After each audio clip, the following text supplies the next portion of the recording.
Got Peabody, how you doing?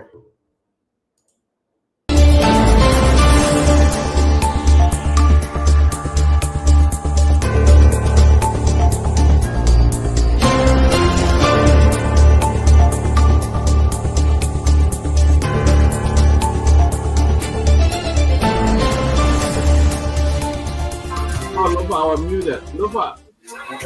Yeah, how you? Can you hear me? One second.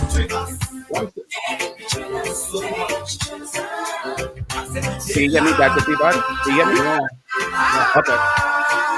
The people fool us, the people lie to us, the government betray us.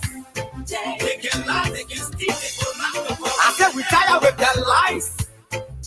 We tired with their promises that led us to a lot of damages.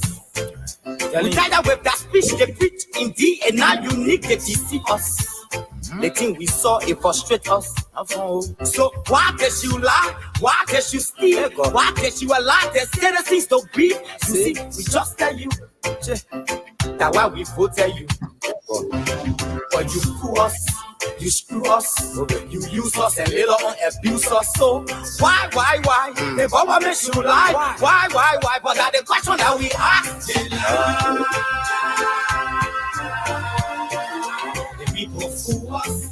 The people lie to us. The government betray us. They betray us so much. I said they lie.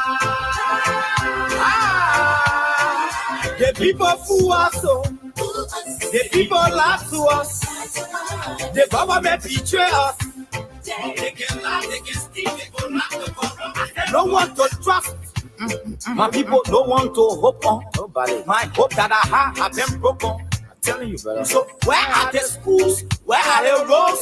Where are the jobs that they say they could afford? But they're too selfish. The people tired with their rhetoric. People tired, they tired. You see the reason why we ask why the government betray. They have enough of time, but yeah, instead they delay. People suffer. No work, but people crying for hunger. Look at. Your vision and your mission, your intention to the nation, they poor. You got nothing to show. Nothing. So why? The government should lie. Why? But that's the question that we ask. They lie. The people fool us. The people lie to us. The government betray us. They betray us so much. They lie. The people fool us. The people lie to us. The government betray us. They can lie, they can steal, they can knock the government.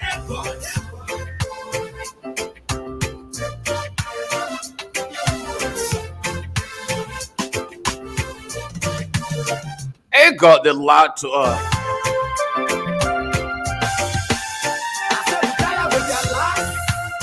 We're tired with the lies, the deception, and everything else that comes with the political rhetoric. We're tired with that speech they preach indeed, and now unique they deceive us. The thing we saw, it frustrate us. So people fool us, the people lie to us, the government betray us.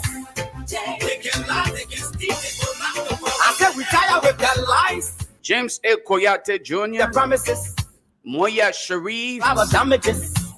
Thompson B. Bowles, Fish they preach indeed, and now unique they deceive us. Madam Sarah Dopo. So why does you lie? Why does you steal? Why does you allow the citizens to grieve? Madam Asata Miller, good evening, closing argument family. I'm watching live from Soul Clinic community. Good to be on the show tonight. Use us and later on abuse us. So why? Madam Bertha Stewart, welcome to the show. Why? Henry Doe, watching from Massachusetts, Boston. It's good to have you guys. The people fool us. The people fool us. The people lie to us. The government betray us.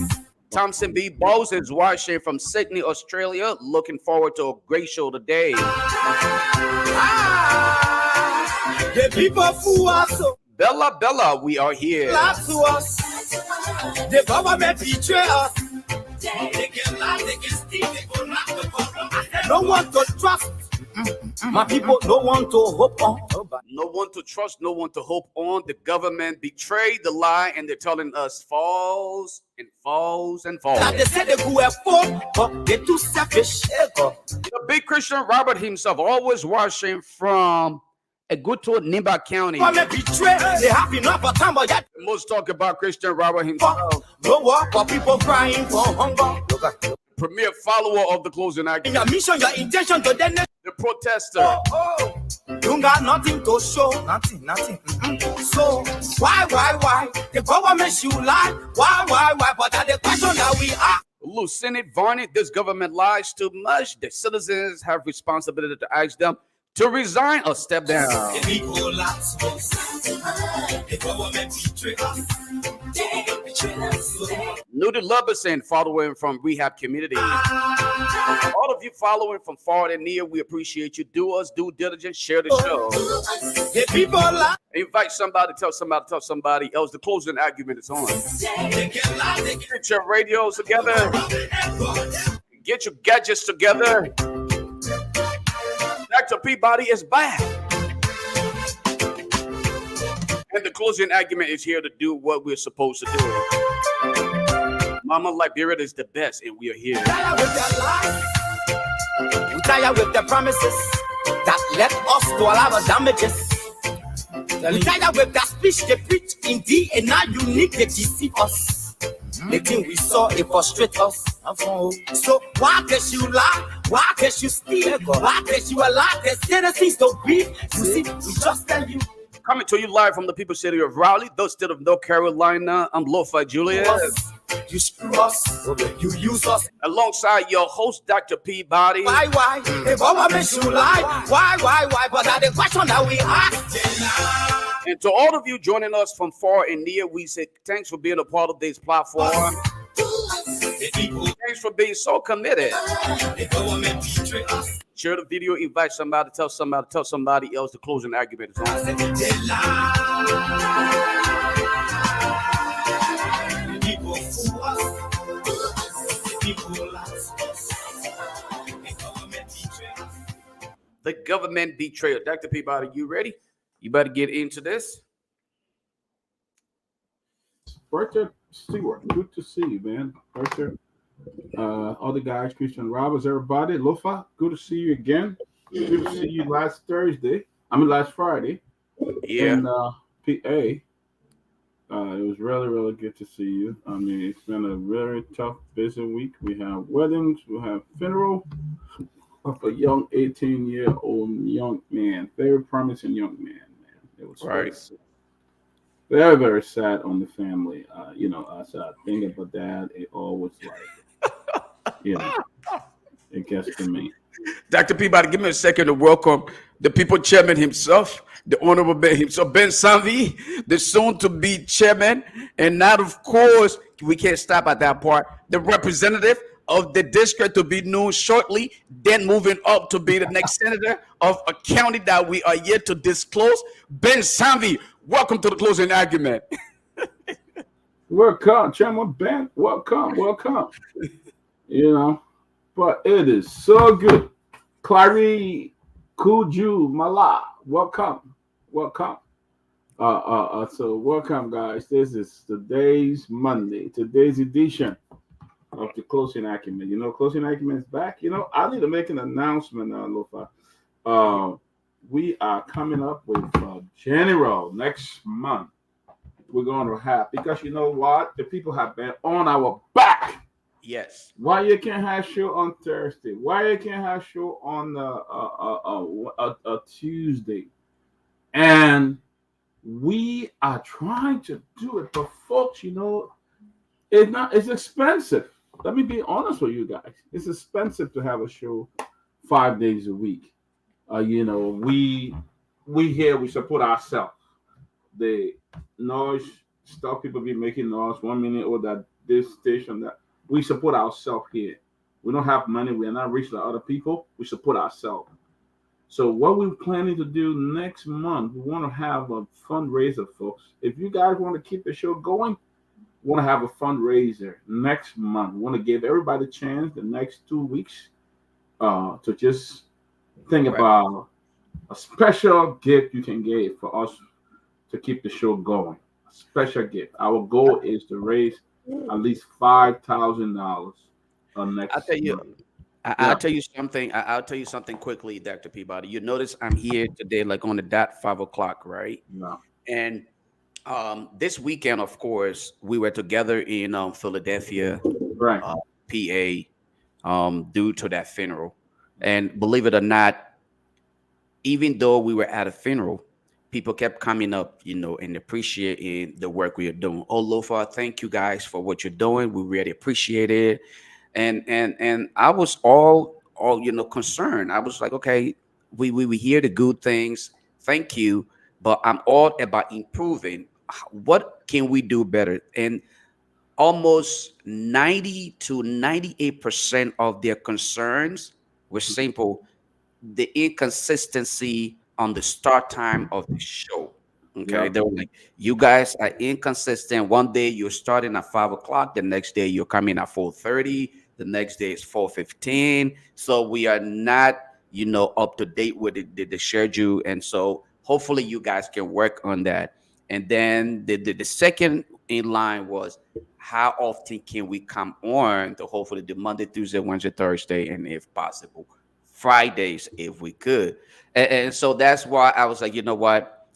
I was in when I was in PA. That's what I heard, and then I was opportune to come back home where I went to Durham. And in Durham, I heard the same thing, the same complaint, but overwhelmingly, people are appreciative. They were so glad that we are making this effort, and I'm telling you, it was a warm welcome from young people my age, elderly folks, and everybody was just coming on and recognizing and appreciating the work that we do. And the funny part about it is not funny, but actually the realistic part about it is almost all of them have their favorite president on the show.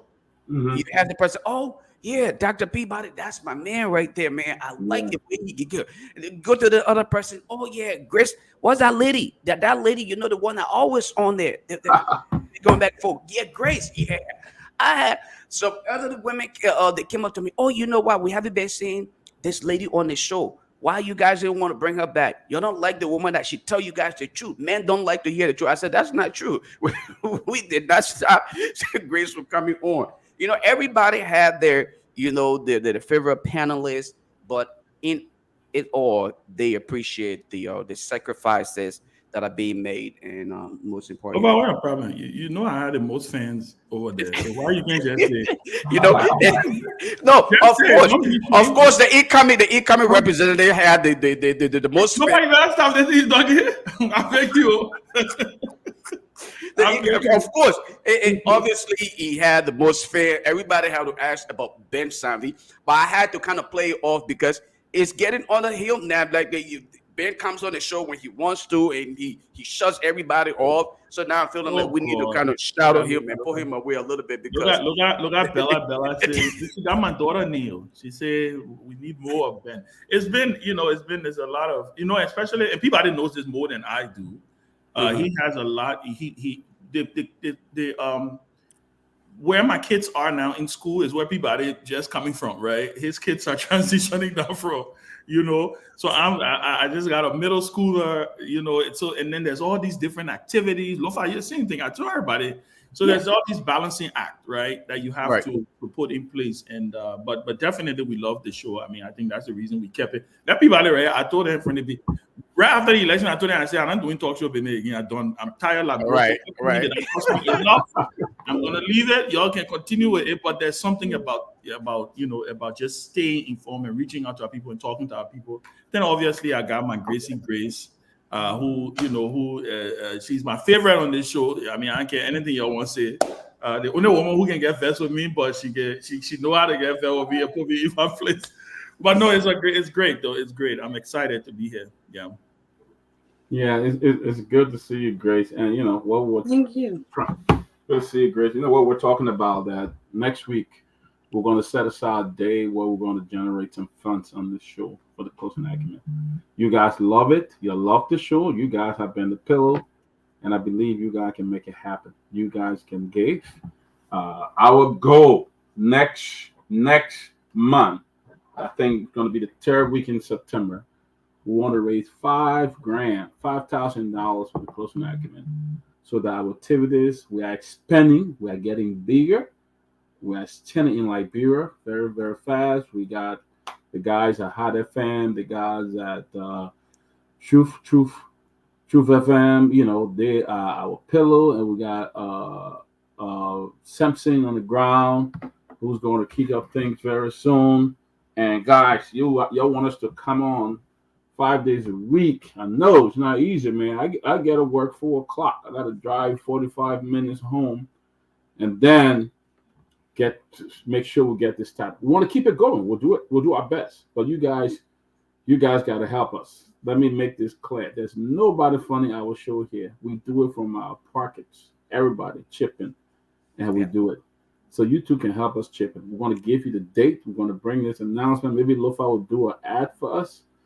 And we'll just play that little demo for the next few weeks as we get the show going. But we want to make this happen. I met a lot of people like you, Lofa. I was at a wedding, then I went to funeral. I went to a funeral first, and then I went to a wedding the same day, Friday. And oh guys. You know, I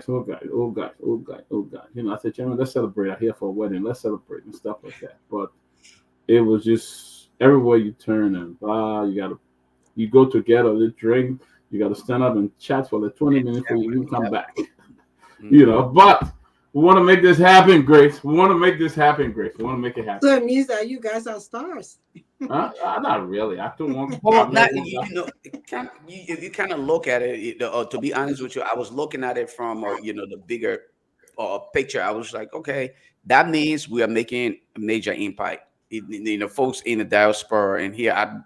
To be honest, when I came back home in North Carolina, in Durham, I went for a soccer game. Like I promised the people, I would score a couple goals, and I like to under promise and over deliver. I scored three. Goals, man. Oh yeah. Which football you are playing? Which one? What do you mean which football? I said I scored goals. I didn't say I made touchdown. You talking about which football? I play soccer. Ben. No, I said which soccer you are. Okay, I'm from Liberia, so I said football. You see why I'm talking about Peabody? I said football.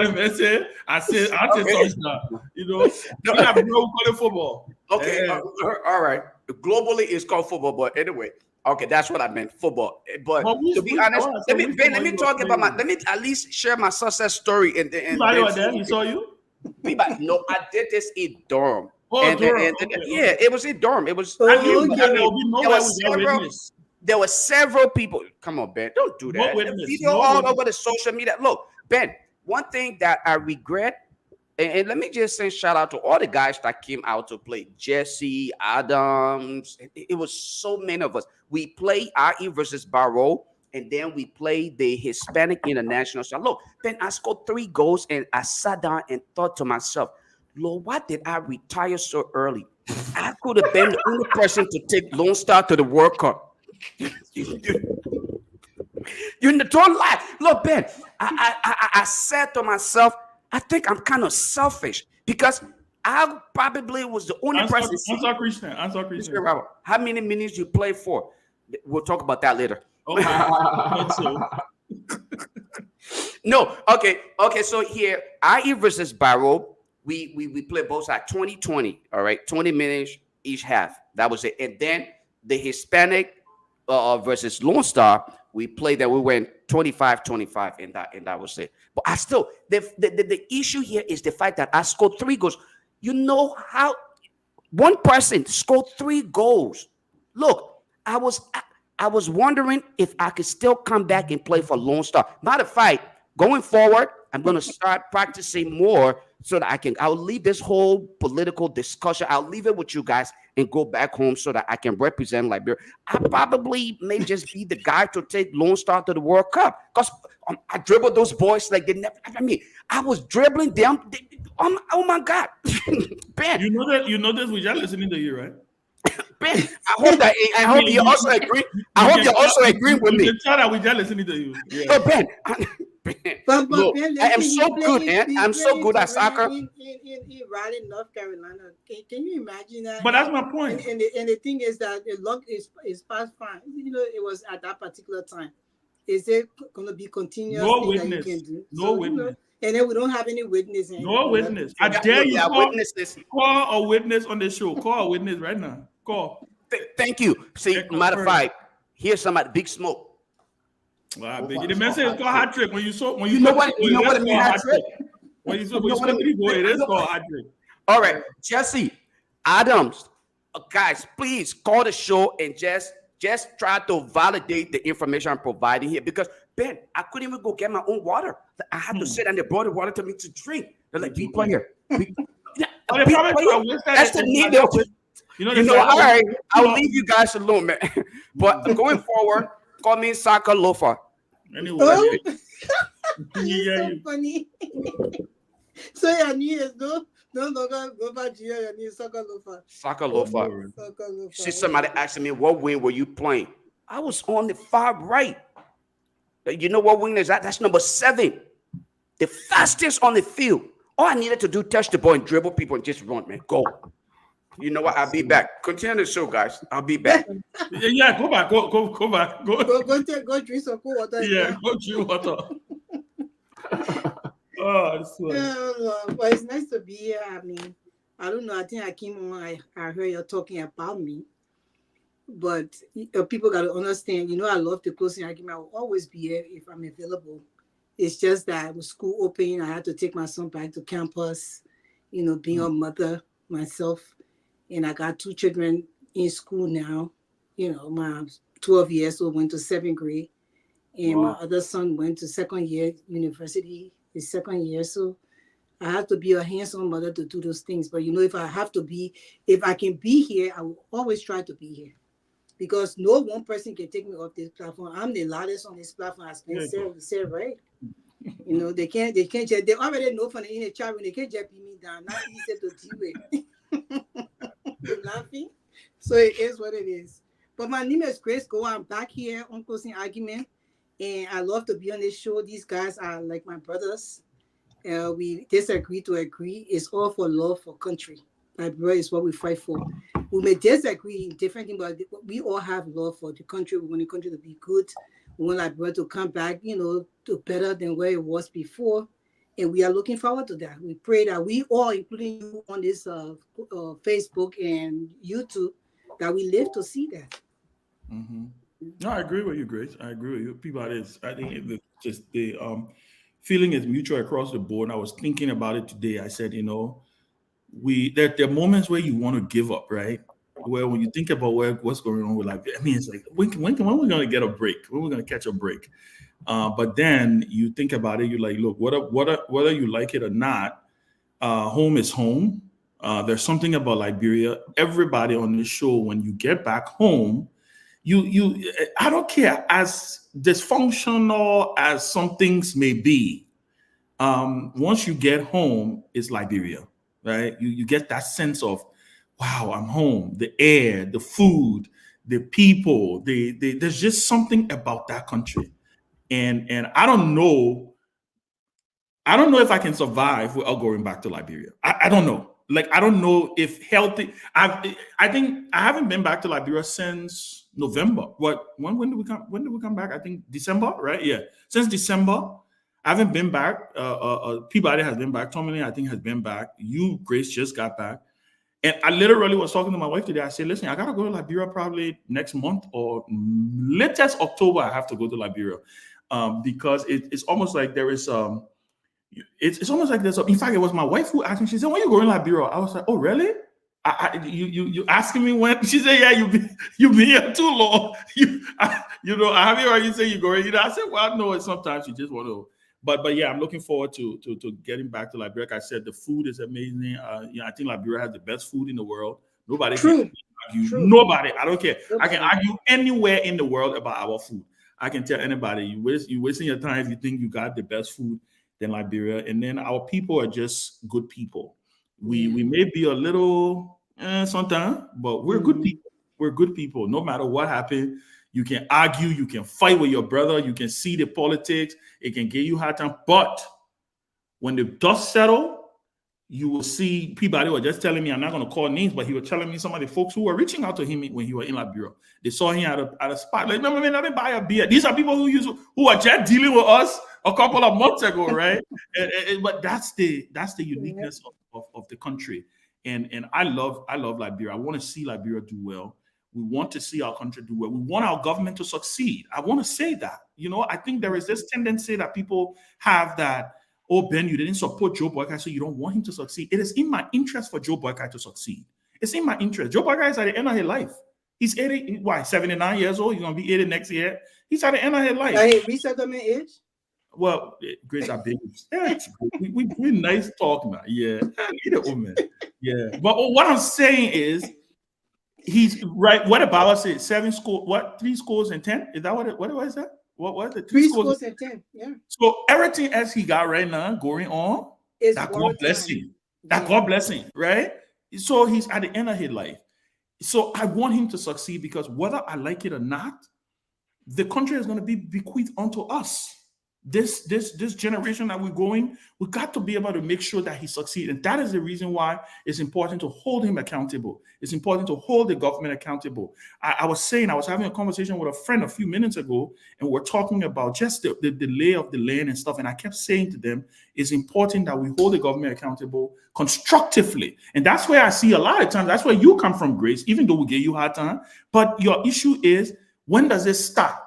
Right? You say, oh, there are laws on the books. We got to go by the laws. It has to be a point where it stops. We thought it was going to stop where we are. Okay, now we boycott. We ain't got another 6 years to waste. Because when we waste another 6 years, it takes us back, it takes the clock back. Obviously, we see our brother St. Tomalin George well dressed in his VP. Looking sharp.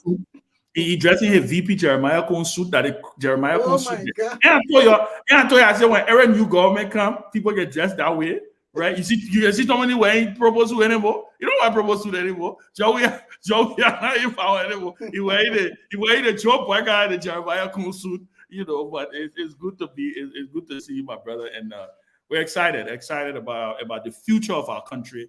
I see a lot of young people. You see the kids going to school. You see the innocence in their face. I think it's incumbent upon us to leave Liberia better than we met it for those young people. Sometimes I feel depressed because I think about what kind of Liberia are they going to inherit? Because I grew up in a Liberia where your neighbor could discipline you. I grew up in a Liberia where you couldn't call somebody older than you by just their first name. I grew up in a Liberia where if you do wrong and you in the community, your neighbor will flock you. Then when your parents come home and you go report to them, another flocking again, just for coming to say, oh, my neighbor beat me, right? That's the kind of spirit. I don't know if we're ever going to get that again, but I think we can get close to what we had before and even better. So I'm excited about the country, and as we conversate today, we're going to talk about the country. Yeah, Tomalin George. Yeah, Tomalin. Before you come here, I just want to send shout out to T Calabash. That potato greens. Oh God! The potato greens at T Calabash. But I'm telling you, let me send a shout out. Cadiz restaurant on SKD Boulevard. SKD. Oh my God, that's the place. The dry rice at that restaurant, Grace, when you go back to Liberia, go back to that place. The dry rice at that restaurant. Not only the dry rice, the kidney beans, the tobagi. But Ben, would it still be there though? I heard they broke things down. No, they're still there. No, they're still there. They're still there. Okay. Yeah, they're still there. They're still there. It's amazing restaurant, very clean. And what thing again? Nihimatu, I think her name Nihimatu Koli, her restaurant. Mm-hmm. Oh God, Jesus, that woman restaurant. Okay. Yeah, guys, it's good to be back, man. But I was on a sad note first. I'm the bearer of all the dead. Somebody died again. Let me first of all, we lost. If you know, back in the days, from Bon Mines and Cali Hospital, Dr. Bangaloo Jarrett. Dr. Jarrett passed on Friday. Oh, yes. Funny thing, Tomalin, that's my family. Oh, I know their family. Yeah. But 95 years old though. 5 years, yeah. Yes, I brother. A life well lived. Yes, he passed. Dr. Jarrett, yeah. Maryland. Who that? Dr. Jarrett from Cali Jarrett. Hospital. Yeah. Oh, Dr. Max Funkele Jarrett. Yesterday morning, we launched from Miss Liberia, Annie Broderick. I met Annie Broderick in Nigeria when we were there for ISEC conference in the early 90s, mid 90s. And we had a very good discussion. We lost Annie Broderick. In fact, she became Miss Liberia in 83, then she went to become Miss Africa and all. At that time, Liberia was, we're moving up. And Was she still living in Liberia or she died somewhere else? Dying in Liberia at JFK. Oh, Oh, Miss Liberia. Wow. So one of them, we should extend our condolences to the families of to TK, to the rest of the family. Yeah. In fact, my wife was just telling me because he's like I said, my wife's father, he's married to my wife's father's sister. Yeah. So that's his family, like I was saying. So we were just talking. I think the service is going to be on the 7th of September. Yeah, this coming the next weekend. So yeah, so definitely I'll be in Maryland. So for all of our folks, I'll be in Maryland this and we'll be in Atlanta this coming weekend. Guys, the crew will be in the ATL this weekend. So let's hang up, man. We'll be in the ATL. So you're going there for Bravo's wedding. Gagwa. We're going to be live from the Stone Mountain, Georgia, where we're going to carry the wedding of Bravo. And guys, but I did have a chat with Mr. Cummings before I came on the show, and Mr. Cummings, I think he still respects the closing argument. He still admires us, and we're planning something with him. So that's nice. That's good. I'm happy that he able to message. I will try to reach out to him myself. I haven't talked to him. He's presently in Liberia right now. He arrived in Liberia on the 24th of August, he said. Good. I saw a video that he arrived in, and I never liked how he talked to the journalists. You know me, I would be fair. The journalist asked me, the journalist told him, he said, welcome, Mr. Cummings, welcome back. When he said, you don't have to welcome me, this is my home. You can't talk to the journalist like that. Mr. Cummings. Well, and then the journalist asking if you and Baka were on the flight together, then he get a journalist another cheek. You can't be doing that. You have to humble yourself, Chief. It is what it is, but you have to humble yourself. The journalist. If they welcome me now, then people are going to say, "Oh, he coming back home. He acting like so." No. If the journalist said, "Welcome, Mr. Cummings," said, "Thank you very much." Mr. Cummings, I mean well for the guy. That's what I'm saying. I think I understand. I think I understand where she's coming from, right? I think I understand because even when you go back home, people say welcome, right? Welcome home, Ben. Welcome home, Lofa. Welcome home. So I understand where you're coming from. Maybe he was having a bad day. Maybe the Can we look at it from another perspective too? To say, okay, I'm home. I shouldn't have to be welcome to my home. It's like you're doing someone a favor and the person say thank you. At times people will say, you don't have to thank me for doing that.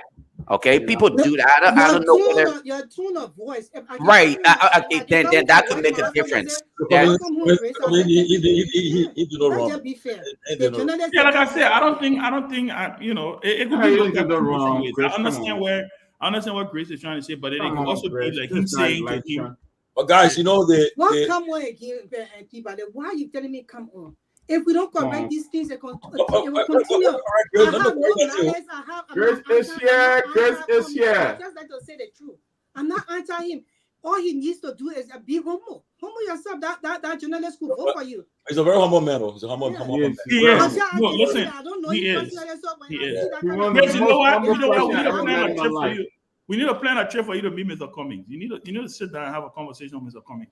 You will like him. He's a likable guy. That's why you can say that, brother. You know somebody in the comment in the law. No. You see, the reason why I say that. For him to humble himself. No, but Grace, you know the reason I say that. Let me tell you the reason I say that. Wake up. No, but let me tell you the reason I say that, Grace. You are in a privileged position.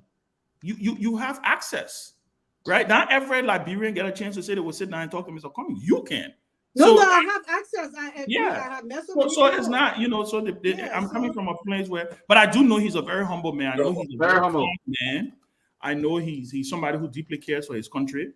But like I said, it could have been maybe I've had I don't. And all I'm saying is that if people don't know him when they see that video, they say, "But what kind of man is he cocky?" So I'm just trying to say that so he can be able to. Well, that's a good point. That's what I'm saying. I think that's a fair point. but sometimes people have their days. Again, I just think that we can look at it from different perspective.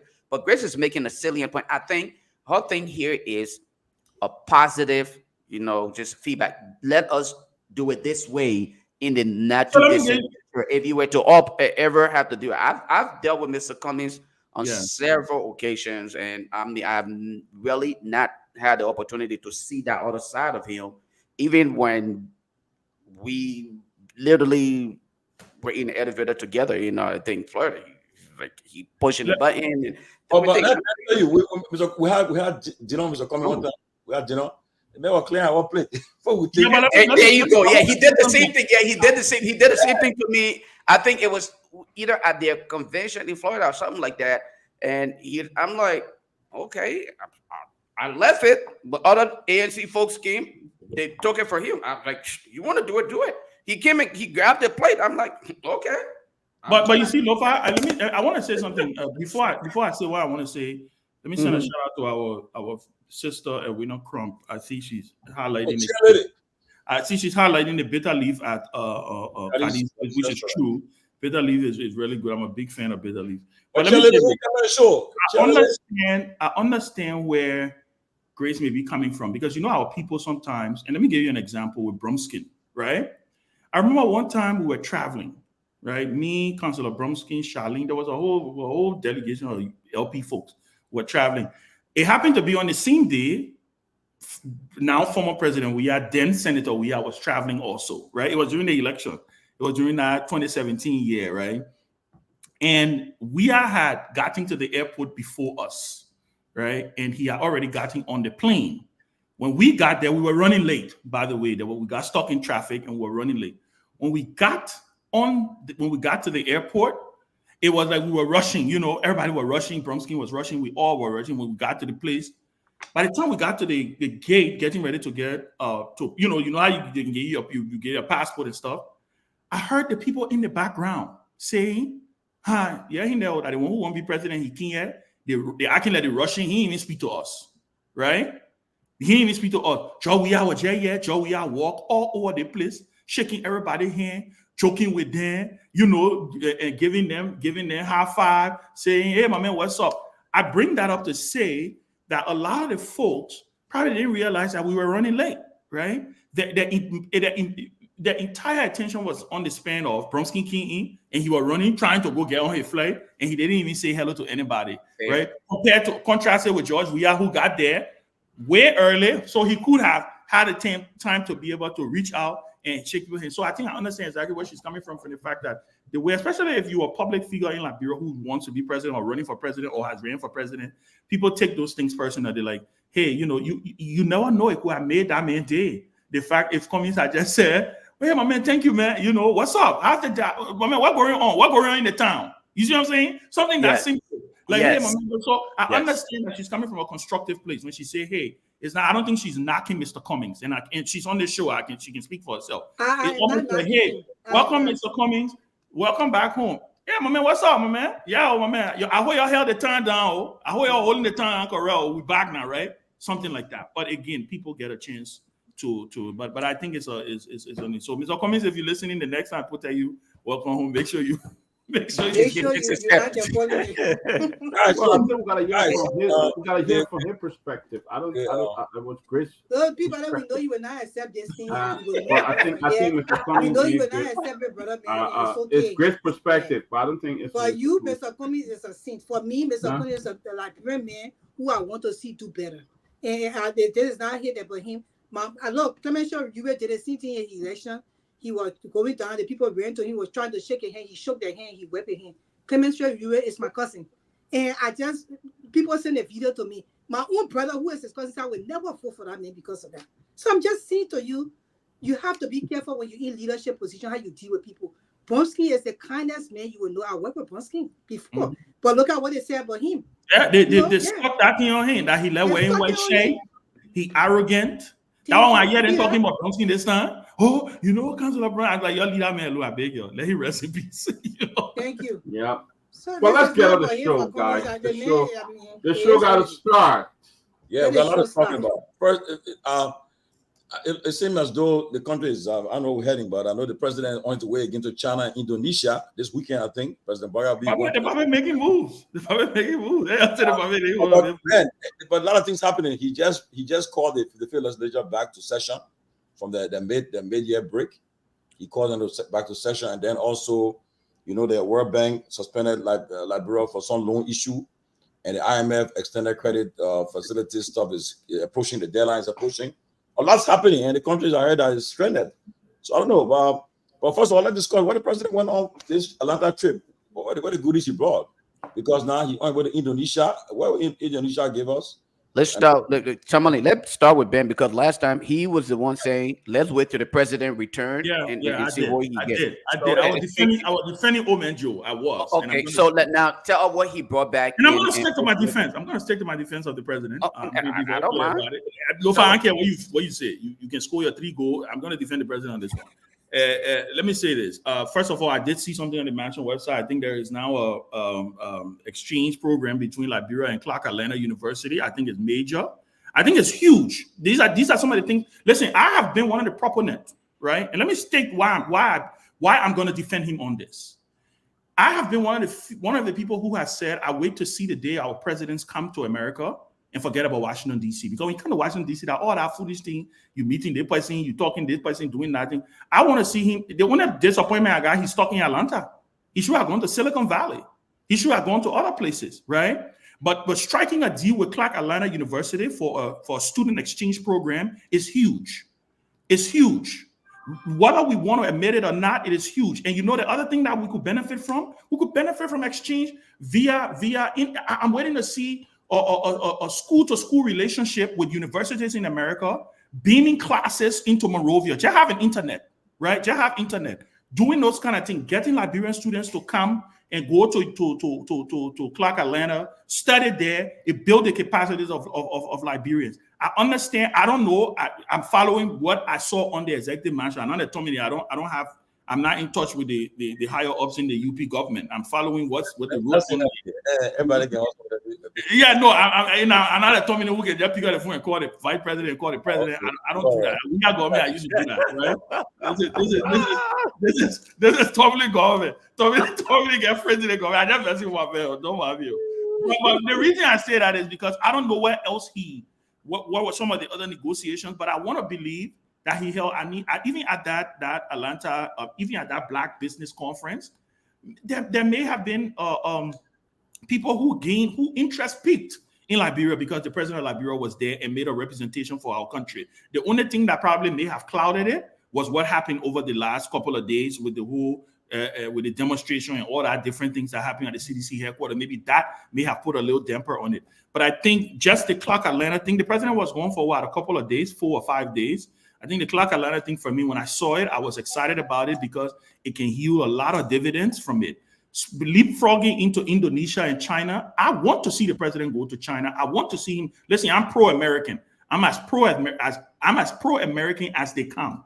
But I want to see Liberia break away and start to look at other nations also. Indonesia has a very strong agriculture base. The president should go there and try to start to see KT, what you call knowledge transfer, right? Get people to come. Some of these things don't necessarily have to be all the big things. They may be something very small. I want to see the president discuss with his Indonesian counterpart on how their government can work bilaterally to form public-private partnerships, to start doing small cooperatives when it comes to farming. China, the same thing. I want to see a reset of Liberia-China relationship, because I think it went down during the Weah administration because of some of the pro-American stance that they took, voting against China at the United Nations, all of those things. I think that was a downside. I want to see them have a conversation about the reintroduction of that flyover bridge that's supposed to be at a ministerial complex. I want to see all of the projects that have been on hold. So I think the trip to China is going to be very strategic. I'm looking forward to seeing what will come. Again, Lofa, I will put myself on the record. I believe when he goes to Indonesia and China, these are the countries that I think have the ability to be able to move the needle for countries like Liberia. Don't forget, Indonesia, Singapore, all these countries, they marveled and they relished and they enjoyed the whole Liberia thing during the Toba years. Lee Kuan Yew, the former leader of Singapore, the late, said his entire developmental agenda for Singapore was modeled after William Aratoba's agenda for Liberia. And they have been able to leapfrog ahead. So I want to see the president moving in those areas, doing some of those things. Again, like I said, it is important because our people benefit. If we get 2 students that come from Liberia to go to Clark Atlanta University, I think it's a plus. So I would stand by commending the president. Okay, so great thing that Ben believed that we had achieved something from the president wistful travel out of the country and returning with a promise service note, another promise to Liberia.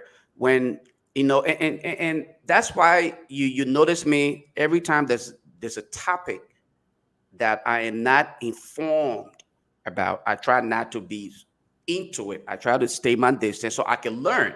That's part of the reason why we're on here. But I was opportune to had a foundation, the Hope for Kids Foundation, and I reached out to the North Carolina Community College here because I was trying to see how we can negotiate the foreign exchange program because they do have one, okay, and it is clear. In order for that to be considered, yes, you have to engage in the negotiation process, but they also have to evaluate the curriculum. Does it coincide with what they're looking for? I mean, are you guys actually, what program are you exchanging? What programs are we actually pushing forth at the local universities in Liberia that Clark University think that, okay, let these students come out here and interact so that you can perform what you reference as knowledge transfer. And then that culture orientation. These are things that are taken into consideration when those negotiations are being made. It is unfortunate that I will tell you today, due to the quality of education that is provided at our public institution, it will be difficult for this to be implemented. And again, just like I told you when we sat on this platform about the Elon Musk conversation, and I told you that was Vlad. Up until today's date, we are yet to do. Yeah, you can shake your head all you want, Ben, but the reality here is the Elon Musk conversation that was all over the social media today. If you were to ask about it, would say what happened?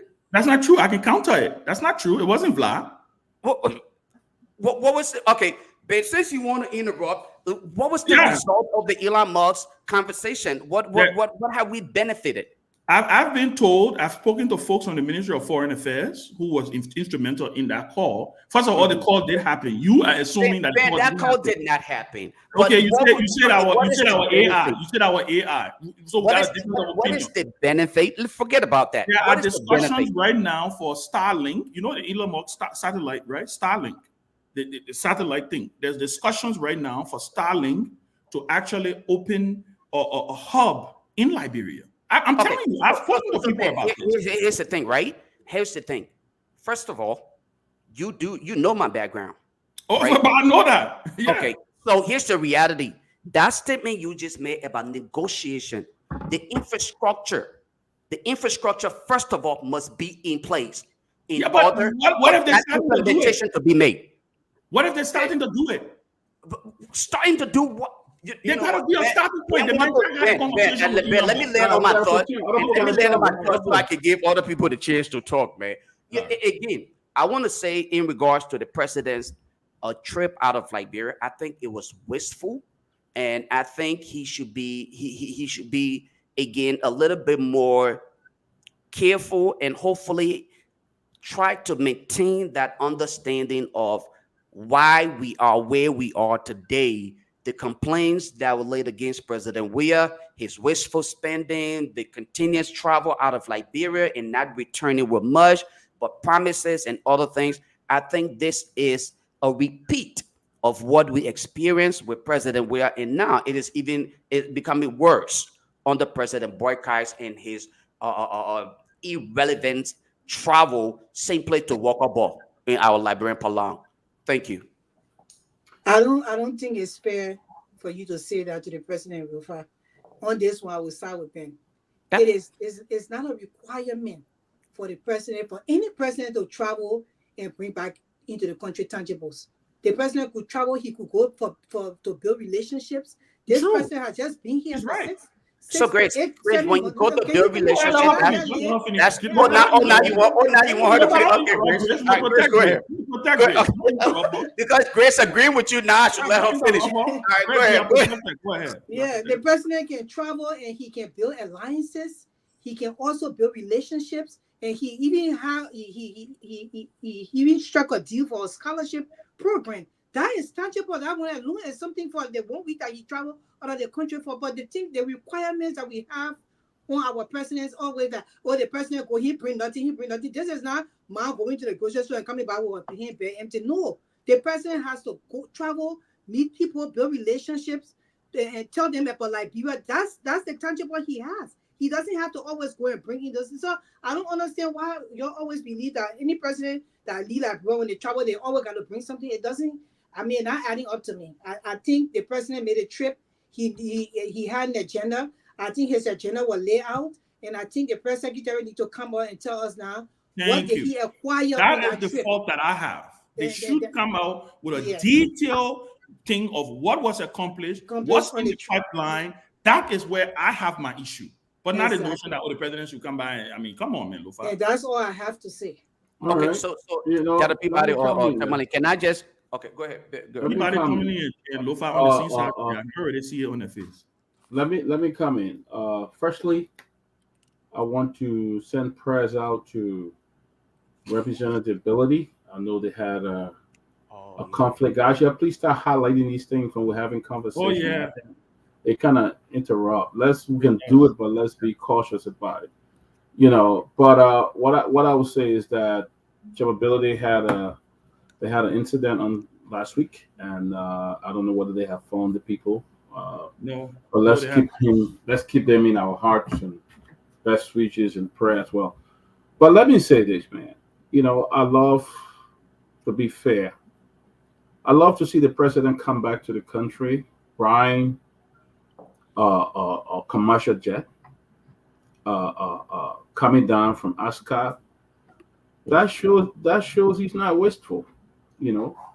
And as president of Liberia, he's entitled to travel. You know, he's entitled to go. I give that to him. To be honest, I give it to him.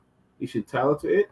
He's the president, and connecting with Clark Atlanta University, we don't know what are some of the tangibles that he had in store, or who they met, or who they spoke with, and all of that.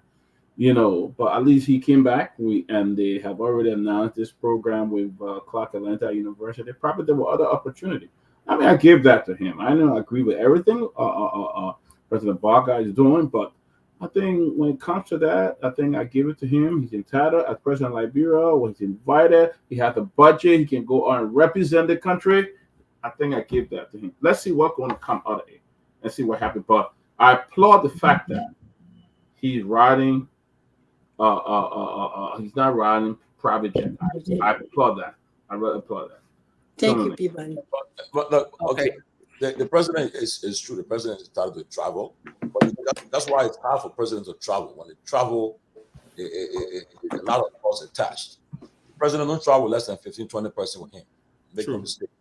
And the DSAs, the daily subsistence allowance that people that they pay. Some it depends on your category or position, your position in government. Some people get $200 a day.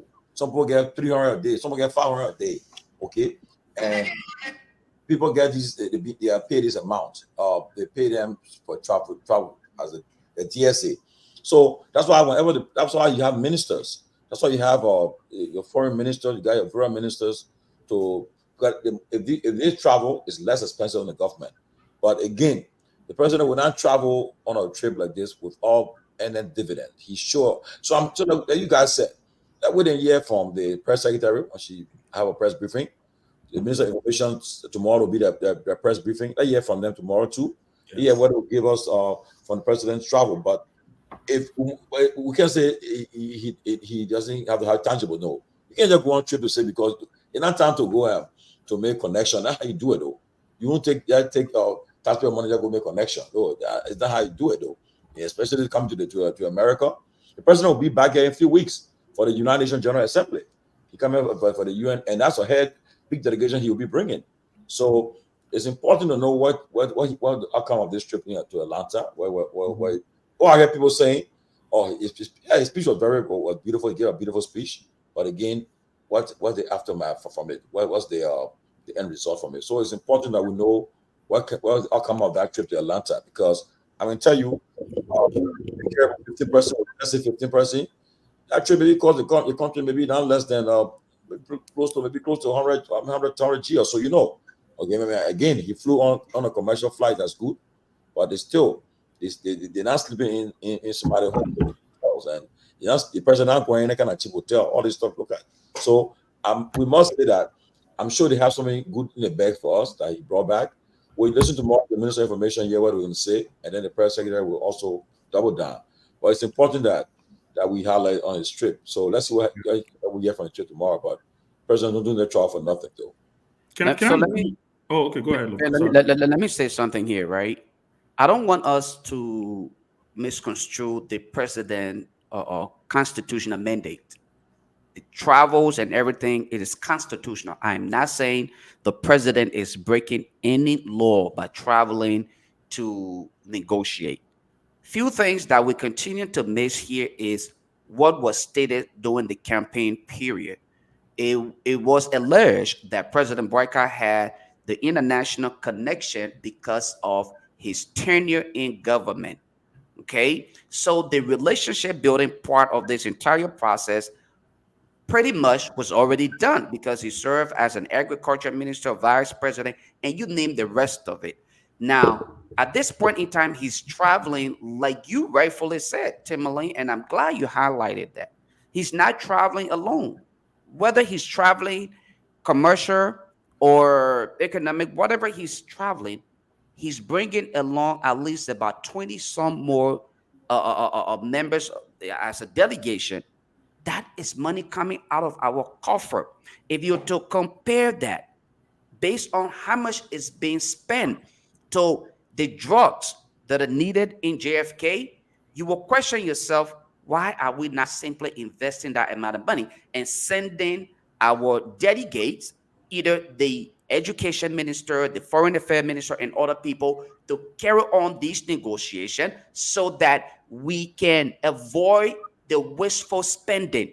These people can go and thank God for technology, okay? With the support of technology, that speech could be read virtually, okay? And for Clark University, it is not a problem for them to either host a WebEx conference or anything of that nature and have President Boyka sit in the comfort of his office and address the people, have his foreign affairs minister and other people on ground to carry on the negotiation. That would not have cost us that much money. Unfortunately, he and his entourage took to leave the country. So when we are asking, when we're saying, what is the return on investment? We are not speaking of the financial aspect of it. Not every trip. When you say the president traveled out of the country, whether he negotiated and that negotiation, went right, that is some kind of benefit. You cannot ignore that. But we are looking at the current status of the nation. The current state of the nation is in a deplorable state. So we cannot sit here and try to mesmerize the reality on ground. The people need something happening right away. And thus far, I don't see President Boyka and his guys doing anything. They are being very wasteful. That's my point. Yeah, but before Chairman come in, look, but again, too, that's what I said earlier, though. Before the president make a trip, it must be important, something that will benefit this country. So thank you. That's what I was saying now, but let's listen to what the Minister of Information says tomorrow and the press secretary. Based on what so we cannot just jump and say, well, it wasn't, we're not dismissing and say it wasn't important, but for him to travel to like all the country for 1 week to just come to America, it means that trip was important to Liberia. And then Ben, student exchange program, I know that happened overnight. I know that. So it takes a lot. And then one of the things that I really are concerned, I want to listen to the conference tomorrow, because if that student exchange study had went through, would be a major press conference before they came back to the country. Press conference would have taken place. But I didn't see all this stuff. So I'm eager to hear tomorrow from Gerald Pia and then from Kula what they will tell us about the trip, because it must have been something. They must have brought a breakthrough, maybe a score, a home run. So I mean, that's my. Yeah, listen, I don't disagree with that, and we can discuss the merits and demerits of whether the president should travel, what kind of trip he should make. Is well within the preview of having a discussion about resources and stuff, even like what Peabody is talking about. Look, let me even talk about the issue of private jet. Let's be frank. Let's be honest. It's just for the optics, to be quite honest with you. If you were doing the math, Right? Huh? Her commercial more expensive than private jet. Commercial is more expensive than private. When you think about, listen, let's put it this way. The president of Liberia, right? The president of Liberia is one passenger. He will have no less than maybe 4 persons with him in business class. For argument's sake, let's just say the rest of the delegation in economy. Peabody, you know how much for an economy class ticket. You know, right? You also know how much it costs for a business class ticket. Oh, yeah, right? Business class. So, yeah. Yeah. So when you add the president, but I love business class. Yeah. No, I don't do economy. I'm sorry. They say once you go to the front of the plane, you won't go in the back. I'm sorry. But the reason I bring that up is because, guys, if you were to add, let's just say the president's trip because that whole economy thing is because generally presidents don't take private planes to the US. They would probably take Delta or take another commercial, a commercial airline, right? Let's just go to Guar, right? Guar used to fly private jet from Monrovia to Accra. And then he going across the Atlantic. Then he gets on either Emirates or one of these airlines. Whenever he was coming to the States, he would probably use Delta or United, right? But let's even look at it. Let's look at it from a financial standpoint, right? One of those business class tickets is nothing less than probably $6,000 or $7,000. That's on a good day. Times that by 4. Hey, you guys got money long. We're gonna be flying. No. We can use miles. I can use miles. I get plenty of miles, right? But times that by 4, right? Times that by 4. What does it cost to rent a private jet for 2 hours from Monrovia to Accra? It's probably about $10,000 an hour. Just think about it. And with a private jet, you can put about 15 persons on the private plane.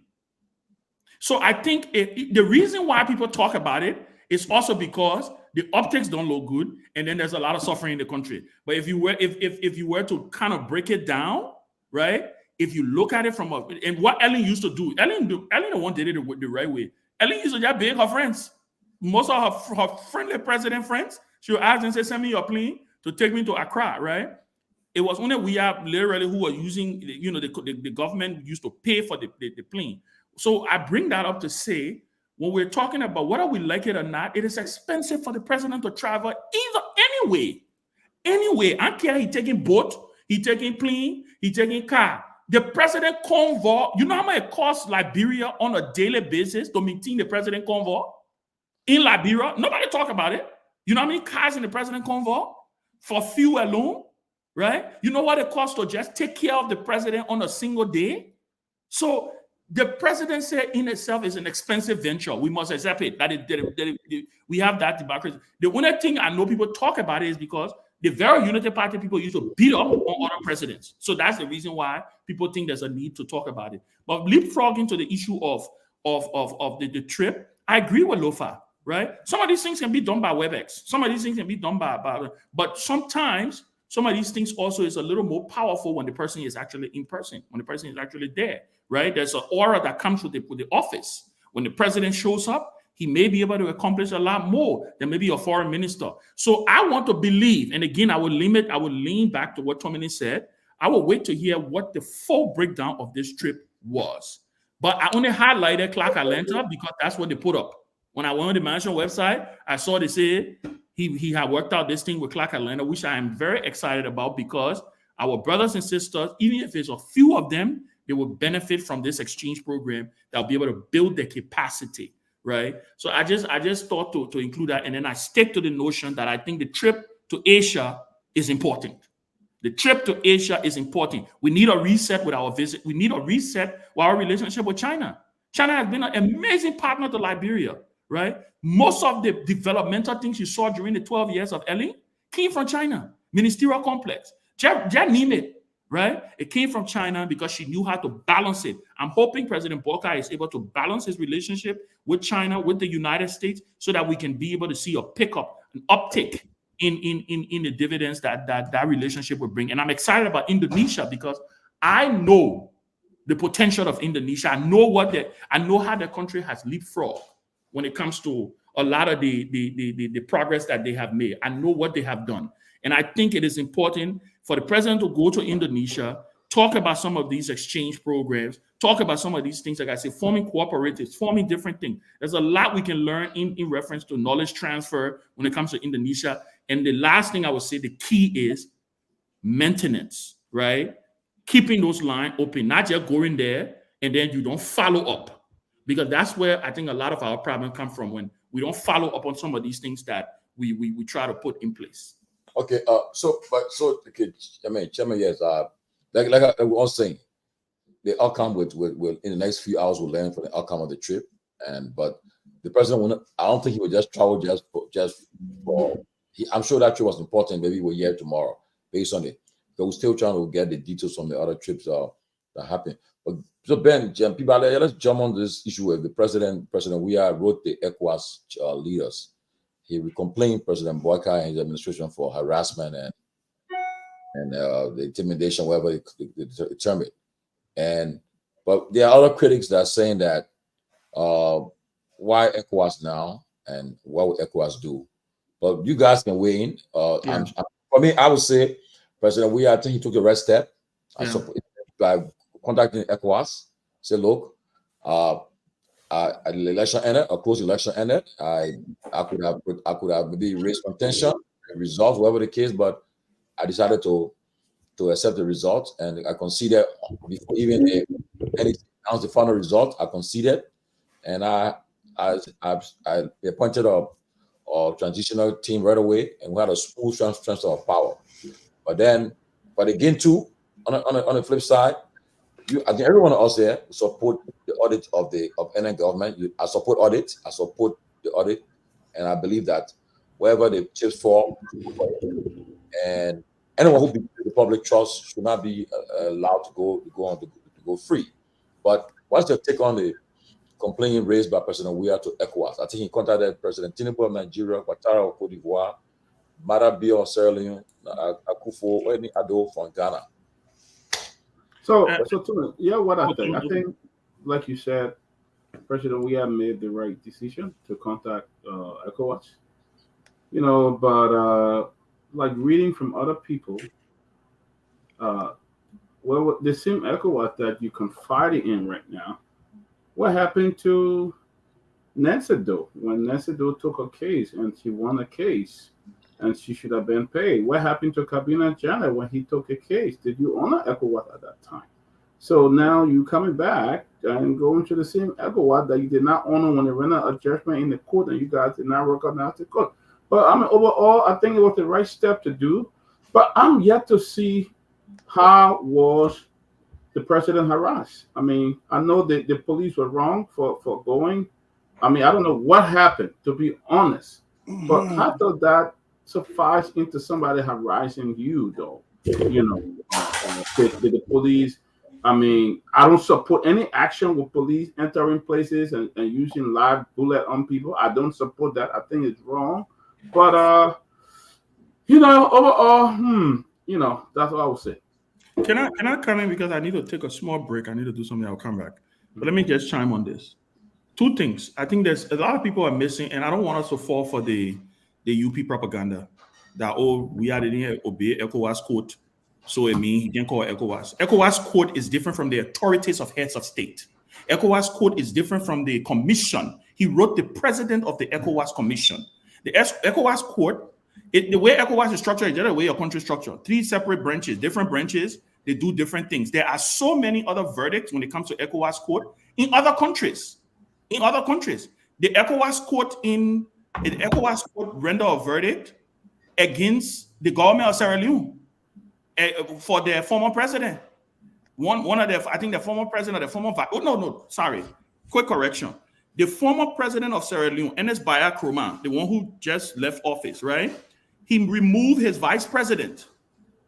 The vice president went to the ECOWAS court, and the ECOWAS court ruled that the vice president was illegally removed and that he should be put back in place. It ain't happened, but it doesn't stop ECOWAS from getting involved in your country. We are a community. We have a treaty that binds us, and there is this rule with ECOWAS that they have to now become. They got to start being proactive, especially with what is going on in the region. What's happening in the region? You see a lot of unconstitutional takeover of power in the region. You see a lot of issues, and it start from the bottom. You know how Guinea started?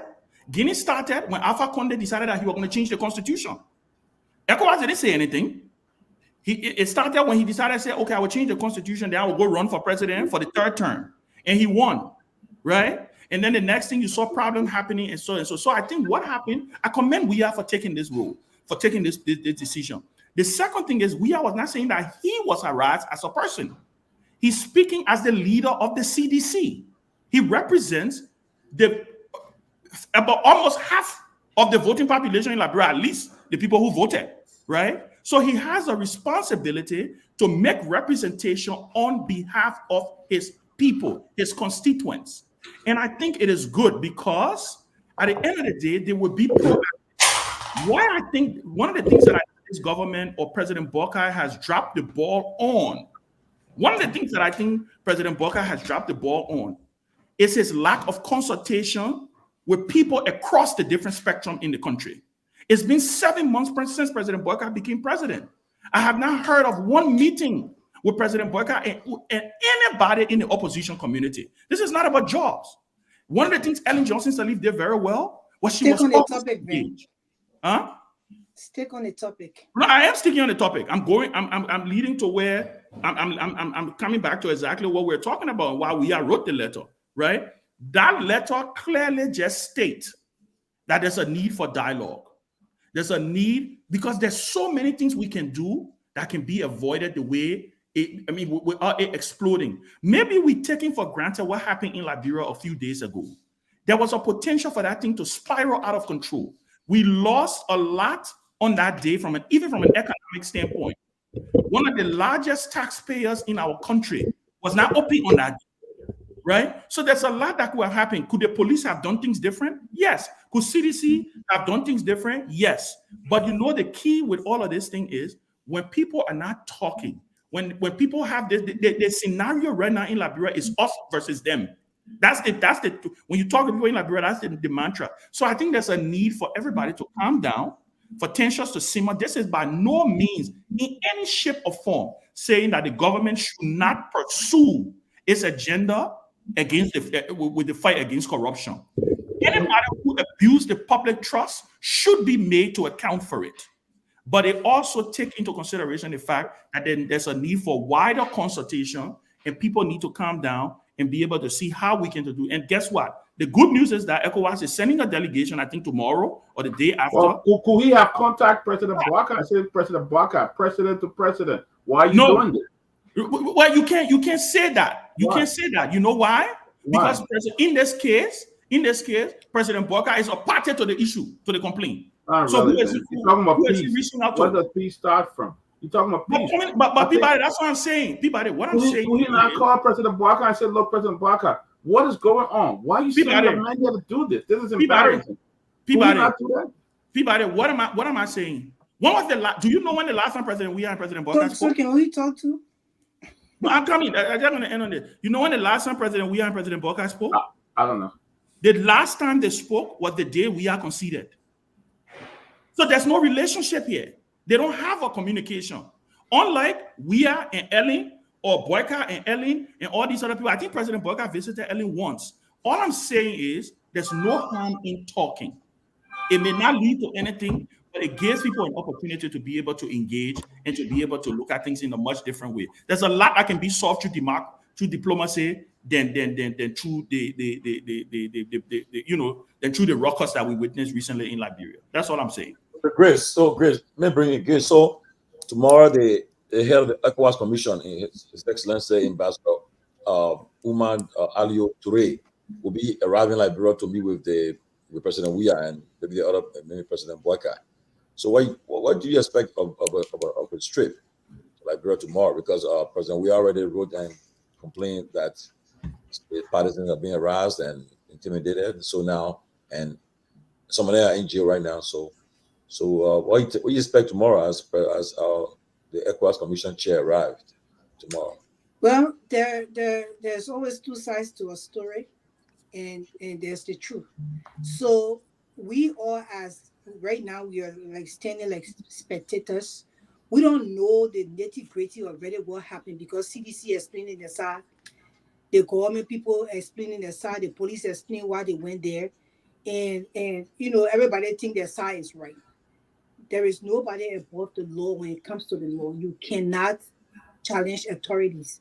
I said that before. Even in America, yeah, women have died because they told them to stop. They stopped and they couldn't put their hand on the wheel, and the police got a trickle and they shoot you like that.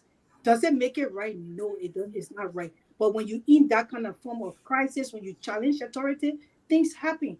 Now we hope that the president, the ECOWAS representatives are going to Liberia. They could be able to settle this because if the government, if the police or the DEA has authorities, or maybe they have a mandate to go and check in the back of CDC compound for drugs related or offenses or people who selling drugs, they have the right to do that. CDC is not a society within a society of Liberia. We are all one society. You cannot create a whole, court and say that, oh, they are separate people. You can't go around their place of stay or their compound. The police can come and knock my door right now. If I refuse to open it, they can break it open. This is America. It happens here. So what we see is that we hope they come there and bring peace, because I show that I'm not a UP person. I'm a Liberian.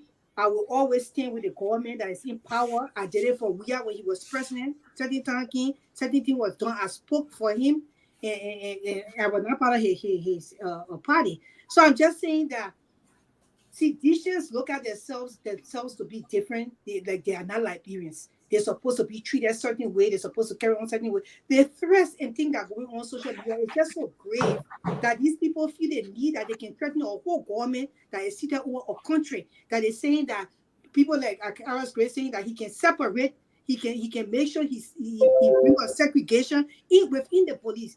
Then we ask ourselves, oh, they say Baka firing people from the government. Maybe that's the reason why the man is firing, the president is firing people, because before they left government, they put all the people into positions.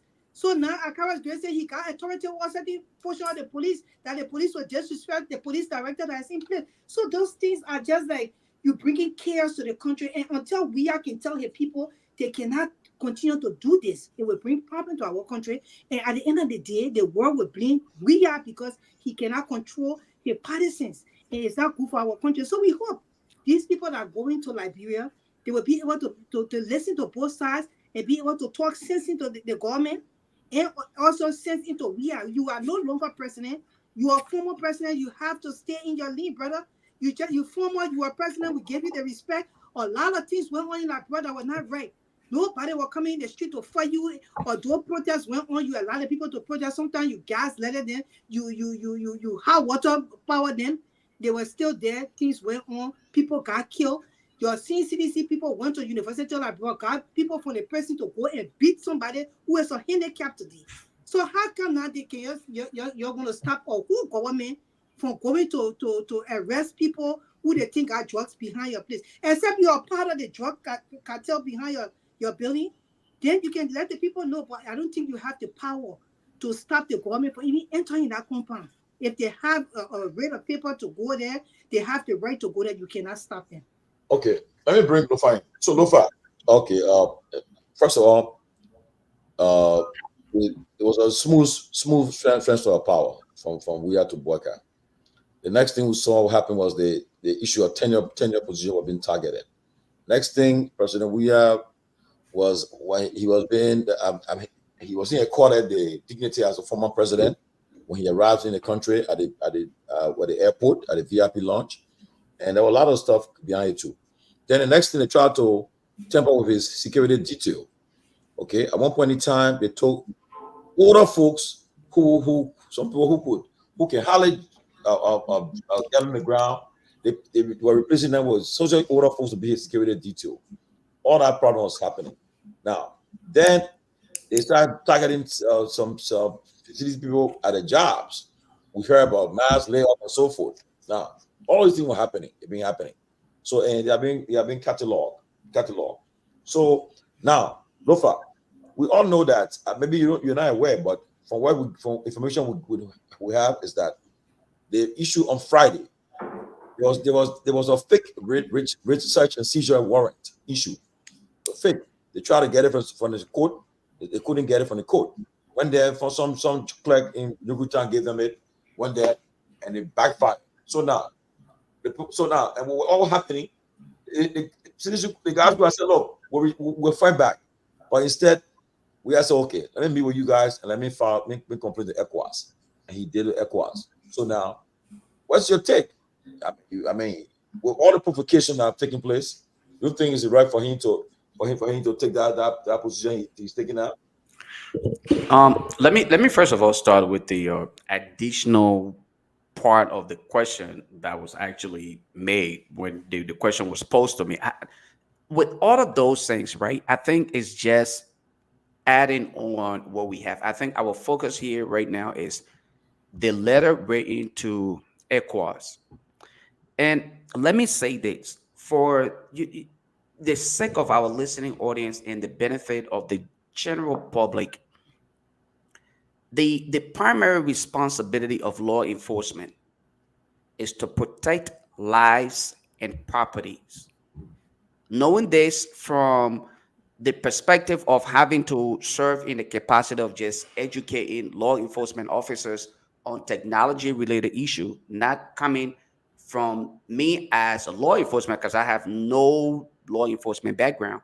But every time you engage one of these people, right, they will often say their primary responsibility is to protect lives and properties.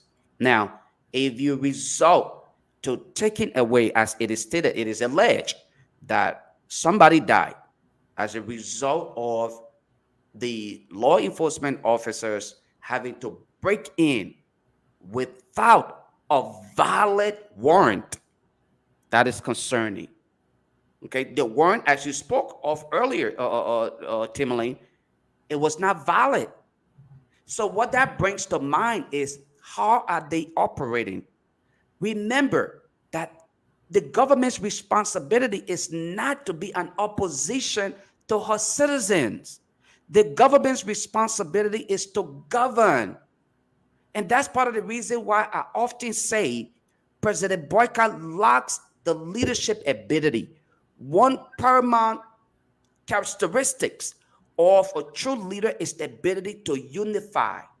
Okay? Unfortunately, it's been several months since his ascendancy to the presidency. You don't see any sign of unifying the country. We are falling farther apart, divided. We are becoming more divided under President Boycott's presidency as compared to that of President George Weah or Madam Ellen Sirleaf Johnson. Why are these things happening? The letter from President Weah to ECOWAS, I support that decision. You know why? Because we have a fragile peace in Liberia. I know how often people want to say, "Oh, we have peace in Liberia, we have peace in Liberia." Look. Peace is relative. If your people are going to bed hungry, they are not at peace with their bellies. If your kids are walking in the streets and they're not protected, they are not at peace, because the security of the state is also as paramount to anything else you can imagine. If pregnant women are being denied access to medical institutions, and simply because they don't have admission fees and they cannot afford it, and to some extent they are dying at child's birth, they are not at peace. So when President Weah made that decision to write ECOWAS and said, "Look, we need you to intervene." In other words, he's saying, come and be a part of the process to bring some sense here into the entire discourse What are we experiencing? Should we be fighting to unite the country so that we don't have to resort to what we experienced a few years ago? Or we should be here talking about how we can give opportunity. I heard Sister Grace mention, the issue of dismissal from jobs, because those who were hired under the CDC government may have been hired because they were seditious. One thing I can tell you, when Don't President, misquote my words. Don't do that. okay, so again, You if I just misquote exactly you, what I said. okay, If a then lawmaker, a lawmaker in the government before he was voted out, can be on social media, and he who is in the hierarchy of CDC and stating that he can split the whole entire Liberian National Police because they got the people in there. What do you want me to say? And he has that, and he has the guts to come on and say that. So then why it means that the people that left there, because they are sedition, they no longer work for the government of Liberia. They work for CDC. That's how you want our country to be. okay. So Nobody had to agree with my point. My point is my point. I have my own view. I always stay on the platform of independent mind. CDC is bringing something to this country, and we like to be politically correct. That's why I would like to back these kind of things. They are bringing something to this country. It's not fair. Ellen Johnson never did it to Wea when he was president and she was former president. Wea should not do that to Bwaka either. Now the police, whatever went on that place need to be investigated. You can't catch Jopo and say, oh, that was fake arrest warrant, the Tomalin saying. Until it's investigated, we're not take it as what they're saying. We will wait until the investigation goes on. And that's the right thing to do. Do you think I want to sit on that platform and back Mr. Bwaka that I never voted for? Did he think that he would lead the country well? No. But when truth be told, when truth is, we have to say the truth. And I don't care who agree with me at this point in time. I agree with myself because I know what I'm saying. I'm saying it because I love Liberia. I don't love an individual. Thank you. okay.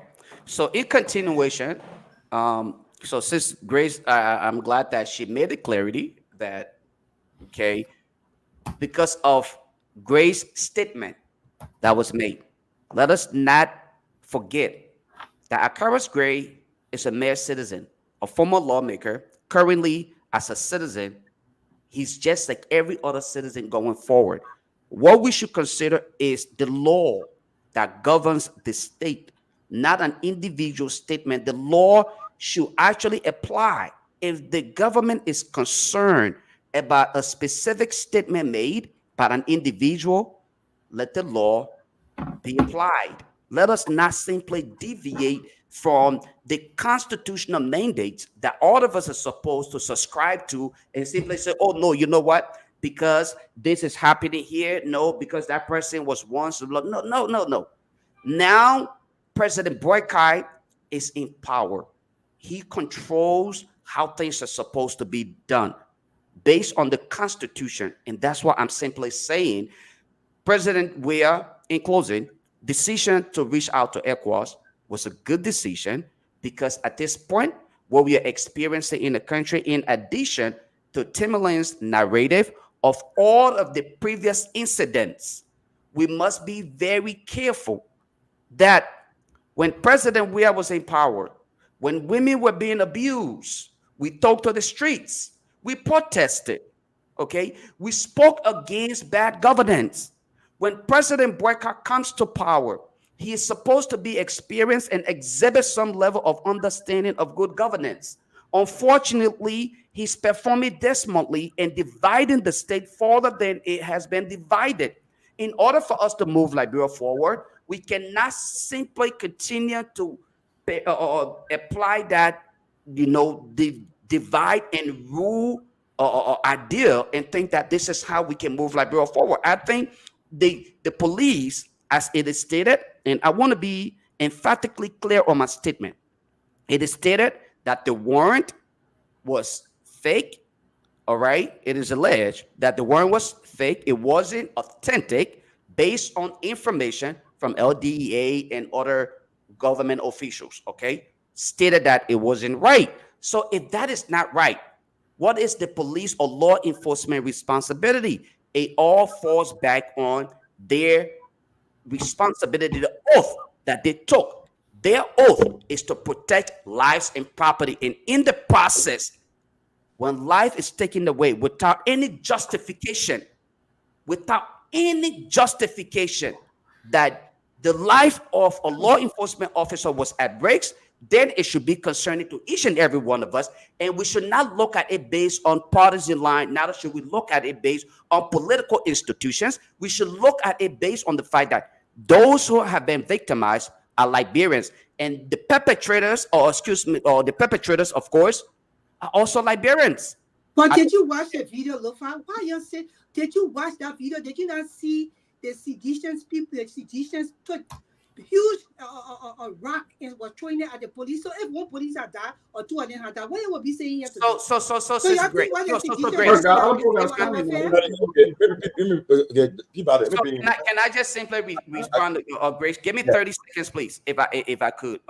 So Grace, why it is true that there were actions on the part of the members of, and we cannot simply sit here and classify everyone who were part of that group to have been seditions. Okay, they are Liberians, because we were not able to identify these individuals based on their political identification, which would have been either their party cards or all of these things. But who headquarters was attacked, Lufa? It was the CDC.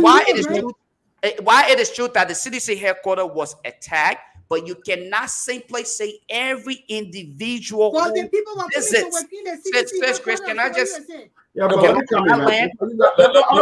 Chris, can I just? I'm trying to land here, but if you guys will allow me, if not, it's okay. All right, I'm done. Okay, I'm done. Okay, let me bring everybody in quickly, right? Okay, I'm done. All right, listen now. Okay, don't forget though, the countries. I don't care what people say. Let us not forget. The election result was 50.6% for Boaca, 49.3% for Wea. Now, the country is divided. Say, take it or leave it. And mind you, Boaca is not Ellen. What Ellen did, to her advantage, she had 18,000 foreign troops on the ground. And what she did, she embraced her opposition opponents. She embraced them and was in dialogue with them. She was in touch with Bromsky, with Wea constantly. Now, since Boaca election, he has yet to reach out, extend his hand to his opposition friends. He has not done it yet. Now, mind you, let me just say this though. When the reason why people are concerned and ECOWAS intervention is important, let me give you a short history before I go to Peabody. 1990, when ECOWAS intervened, at that time, the late Gambian President Jawara was chairman of ECOWAS. What happened was, you have Guinea was being governed by our military leader Conte, Nigeria Babangida in uniform, Rawlings Ghana was in uniform, Joseph Momo in uniform. So ECOWAS was being governed by military leaders. And what they did, they were quick to take a decision. So look, they came together. So look, we must intervene in Liberia. Now you have civilian leaders in this country today to take a decision to intervene in Liberia will be very hard. Just say if the country gets into any kind of a crisis, and that's the fear of everyone. Okay, everyone's having that fear that if the country gets into some crisis, honestly, it will be very hard for any intervention to take place. That's why people are saying ECOWAS coming is important. We are taking that action to call ECOWAS is very important. But people waiting. What happened Friday? Probably Friday, and it is established. You can call the code there. They have already seen it. That the issue is that the warrant wasn't a genuine warrant. It was now a legitimate warrant. It went there, and that kind of brought a problem, and that's the chaos happened. And look, Tomalin, and I think if that was the case, if it been verified that the warrant wasn't the right warrant, then I think President Barker needs to act accordingly. I think he should rule in his government for the police being misinformed and then taking such action. I think he should rule. But let me say this: I don't think President Wea and Barker are keeping speech. Yeah. They are precedent. President Barker have helped. President Wea helped President Barker on many occasions. You know, the two of them are high stakes men. I think in a situation like that, I would pick up the phone and call and see whether he does not pick up my phone. I would call and say President Barker, because you know what? It's a great thing that President Wea wrote to ECOWAS, but ECOWAS is coming. If they come and President Barker said, look, man, y'all got nothing to do with this. They can't do nothing. They will stay out of it. They can't do nothing because right now, what happened in Liberia, ECOWAS could say, you know what, there's a domestic issue. You'll handle that, even though President we are with us. But the government of Liberia, ECOWAS understand that there's a government in Liberia. Okay, they can choose those. Hey, we'll talk to you or not. We'll not talk. But what I'm saying is, in the interest of peace, in the interest of stability for our country, I would call if I was President we are. I would pick up a phone. I would call Bwaka. I said, look, President Bwaka, what is this? Why are you sending your men to attack my party headquarters? Why did you do this? And if I don't get any kind of redress from him, then I will engage the international community. Then you have proven that President Bwaka does not want to really engage me in the interest of peace. You know, President we are still, he's the former president. He deserves all the respect as a former president. But equally so, I would hope that he would have given the sitting president a call. Why did ECOWAS come? President Bwaka said, but I didn't know about it. Why he didn't give me a call to find out what, you know, stuff like that, so I can get on top of it. So what I think is, you know, I don't support anybody going in any headquarters attacking anybody or doing anything. But again, in the interest of peace, engage him and see what happened, and then we'll move on. But that thing it's a great thing to write to ECOWAS, write to the international community. The international community said, well, you know, that's a domestic problem. They have a government. They should take care of it and stuff like that. What else can we talk about? ECOWAS has solved any problem before? ECOWAS can't even solve their own issue. They brought peace to Liberia, though. Okay, but they didn't tell we had to give Cabinet General money. They could solve that problem. Let me just say something here quick, Tomalin. Even if that paperwork was not right, it was not the right or whatsoever they're supposed to have to go and do any arrest. It was not the right warrant. You cannot attack the police. How you can say now you're living in America, you're encouraging? You can attack the police, use the money. You and the police come to your house and knock and say, you know what, we need to check. Even if they don't show you any arrest warrant, can you attack the police here in the country? But they will not do it. They will not do it. The police we all know. No, but it could be a mistake. It could be a mistake. You cannot attack authorities. It says a hot pursuit. It says a hot pursuit. In hot pursuit, they are going after a target. Hot pursuit. Okay, they can do that in pursuit, but to just come and enter your house, you know, is it possible? No. And sometimes it could be a mistake that sometimes the police are trying to find something and they miss the house. When the police come and knock the door, you can't attack the police. Say, well, what are you doing here? And you start throwing rocks at the police. So I'm not saying what the police did was right. I'm also not saying the way CDC people handle it was right. That's why I see the ECOWAS people come in, because we cannot continue to tolerate seditions and the rude behavior. Even when the president, we are our president, they had that same behavior. They whole thing where Lofa saying we protest. Yeah, we protest against liberty. They attack people in Liberia for protesting against it. Did we are doing anything much concerning rape? No, I got a whole database. So nobody can tell anything. We're not blaming him. He's out of power now. We just say team your people. These people, they need to be team. Even when you on their platform, they all over the place, cursing you, insulting you. They are not team. You cannot form a society. I think that some of them just get emotional. Get the hell out of Liberia and let we get our land and create your country. Liberia is one. We are not going to have a separate society because of you. Period. That is anything I'm going to say about it. Yes, let be fair. Okay. I always say this platform here ain't for opposition, but just for Liberian people. So that's why we're free to talk. On a serious note, Grace, if you want to be honest, since the inception of this government, honestly, even you're not a sedition, you're supporting we are, but you are seeing a level of provocation. Honestly, they have been provoked many times. Okay, and on a serious note, if we are have some temperament where he will say, well, I'll react, I would have gone out of hand ever since. Now, honestly, so where is he reacting to? Because he never sat in the presidential launch. Besides that, Grace, okay, do you know that there have been times where the president's security duty was almost compromised? You saw it. We witnessed it. Okay, there have been times of it. But no, honest, look, for the fact and that we're not seeing it's right. This is not what we are seeing here. Those things are not right. I don't think President, and I said here what you have said it. This man shouldn't be treated unfairly. I talk about him not being given the presidential launch to even sit in. I say it was wrong. But we will say what right is right and what's wrong is wrong. And that's what makes them always be different. The police can have a warrant to come to your house and they can make a mistake and go to somebody else's house and knock the door. Doesn't mean that you should react rudely to the police. The police will tell you, say we came, but they said this is not where it's supposed to, this is not, it's not happening here in my house. And that's just the right thing. You cannot challenge authority. That's what I'm trying to say. CDC is, let me frank, right? CDC is the largest opposition political party. Grace, they have the capacity to disrupt the peace and tranquility of the country. They cannot do it. Now when Greg come up with a police, they will try it. Wait. What's the thing that they talk for in Africa the last time? We even know what they're going for. And they think they got power and they got the way Akaba's going on. Oh, they will do that. Let them try it. The people will subdue them. You think everyone say the African country around one war in a country? So what happened? People can fight for funny thing. You won't get we are the rest of your life. Your situation and your get we are the rest of your life. We're not going to get someone. I want to know what people are not the rest of your life. I thought as an independent person, when I'm for party, I will answer you. Let me be honest with you. Grace. But we're not talking about party here, but don't say the biggest opposition. You're attacking CDC like you're attacking them. This is not attack. Because I want you to incite that kind of thing. I was talking about they're the bigger party. So what they can do? Can't kill all Liberians.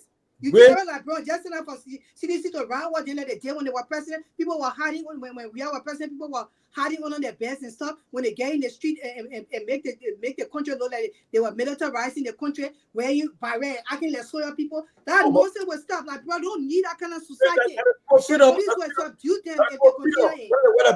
They can say anything about me. I don't care. Like bro, we are not used to that. We are civilized people. Even our people in the interior, they are civilized. We don't need that kind of thing. You don't carry to your party headquarters. You leave it there. You cannot single a party up and attack the members. Let's be frank, okay? You can't single it out. Why are you trying to do that? The party member, they shouldn't single me or attack me because I'm free, like where I can speak my mind. That's my point. They are not going to tell. I don't care. They can be the biggest opposition party. They can win the election with 2 votes. He won the election.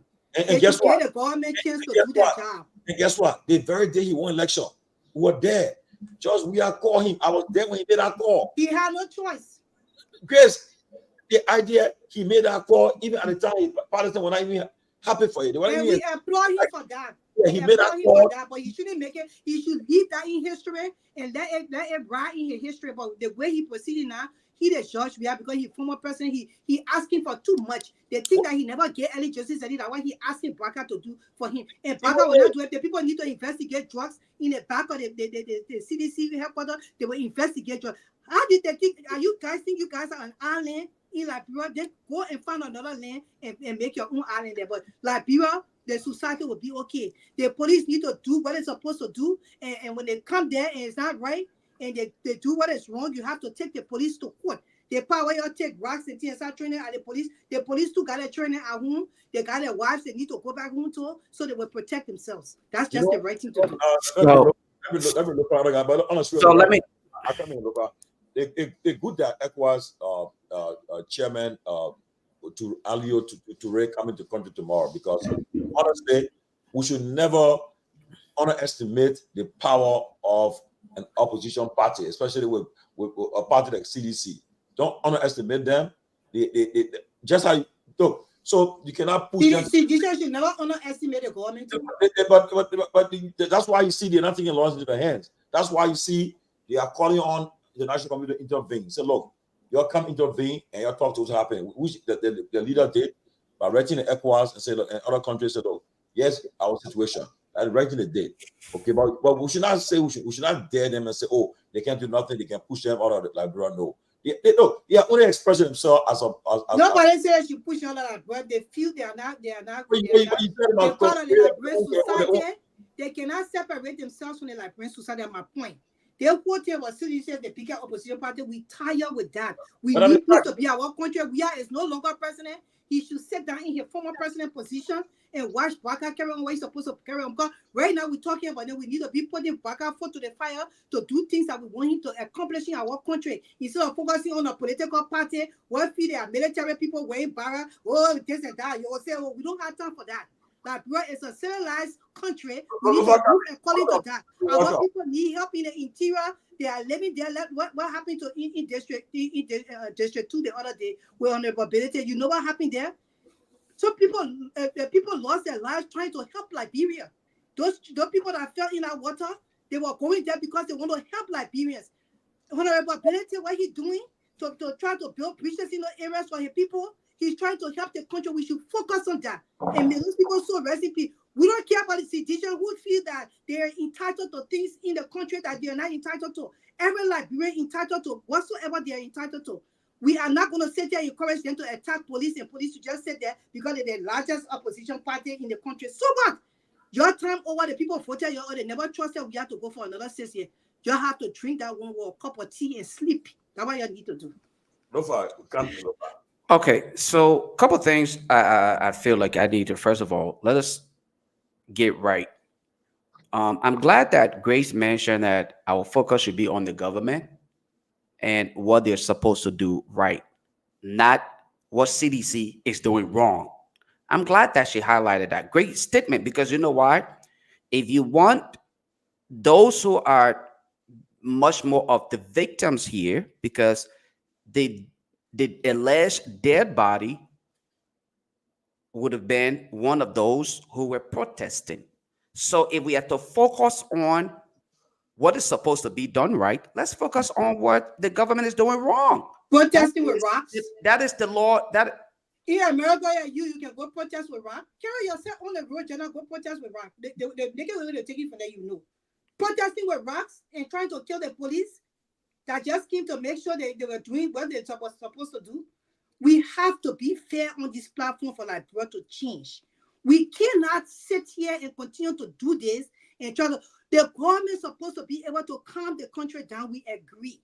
But at the same time, we have to also agree that the citizens of the country have to respect authorities. And we know we live in the free world. Even in the free world, we cannot disobey the police when they stop us, when they tell us. We even teach our children that. When we're growing up, you cannot do that. So, Lofa, let's just be. The government is supposed to take its charge and make sure peace and safety is in the country. At the same time, the citizens are supposed to respect authorities until something is not right for them to take it to court. If they did not throw rocks at the police, the people are not going to react. That is not protest. Throwing rocks on the police authority is not protest. People protest, they stand still and they say what they have to say. We all have done protests. You myself, have been in protests together. And you know we were not there to go and take rock and throw it at the police. Not even at the Liberian embassy. We all went there. We stood out there. The people came pop out there and you know they came later on, they didn't listen to already went but the business. Did you throw rocks at any other representative for we are time? We did not do that. So we cannot encourage that in our country, and we're looking for change in the country. That is not right. So, Grace, I want to reiterate something that I spoke of earlier. The police responsibility, or law enforcement, let me not say police, law enforcement responsibility, at least based on what I know, is to, first of all, protect lives and property, maintain the peace to the best way possible until it is beyond their control. Okay. When evaluations are done as to what may have caused death in any situation, whether it was protest or just a mistake, at the end of the day, they look at the police action thoroughly before they even look at the citizens, because the law enforcement officers take off. Okay, what I'm saying here today, I am not in support of any disgruntled act on the part of any protester. I'm simply saying to us, like you mentioned earlier, rightfully, that the government should not be the focus point. If the government should be the focus point, like you rightfully said, why are we then trying to blame a political institution that could possibly be using these different events or activities to gain political recognition, instead of looking up to the government to say, look, it is expected of you to exhibit the true understanding of leadership and the experience that you claim you had during the elections. You claim that you have 40 some more years of governing experience. Why are you not governing accordingly? Why are you instigating to some extent some of the incidents that we are witnessing here today? Why were they at a site, a political party headquarters, with the warrants that wasn't even right in the first place? I am not siding with CDC.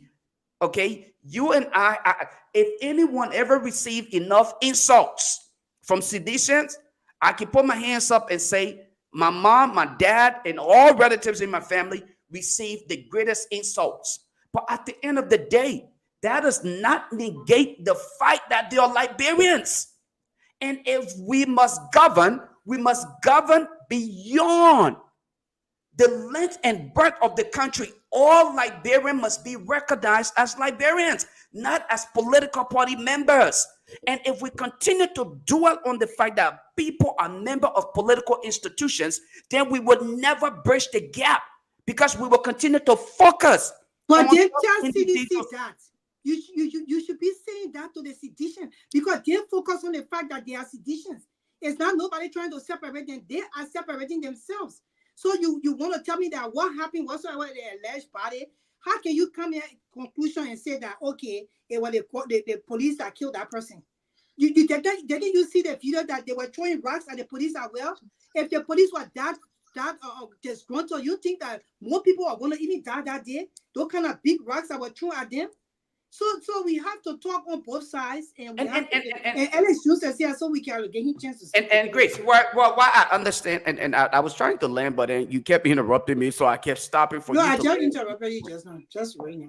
A couple times, but I let it go. Whatever. But in all reality, the incident that took place at the CDC headquarters, and President Weah's decision to reach out to ECOWAS and said, look, we need your intervention. We need you to make sure that we are aware of your contribution to the peace and stability of the nation. Reach out to our counterparts. Let them know. President Boykai is not my enemy. I am not President Boykai's enemy. I'm a citizen. Going forward, the former president is a citizen like you and I. He's no longer in authority. So he should abide by the law like everybody else. But this is my only concern. I will not focus on CDC, because CDC is no longer behind the steering wheel. You know who's behind the steering wheel? It is President Joseph Numa Boykai and his entourage that are now behind the steering wheel. In order for Liberia to progress, okay, and hopefully be transformed, it will be on the shoulder of President Boykai's ability, or his ability, to transform the country based on good leadership. Unfortunately, one characteristic of a true leader that is lacking, and are continuing to amplify this message, is the ability to unite the country. President Boykai lacks the ability to unite the country, and that is why you're seeing seditions and other people running all around this place. I use one last example, and I keep quiet on this note.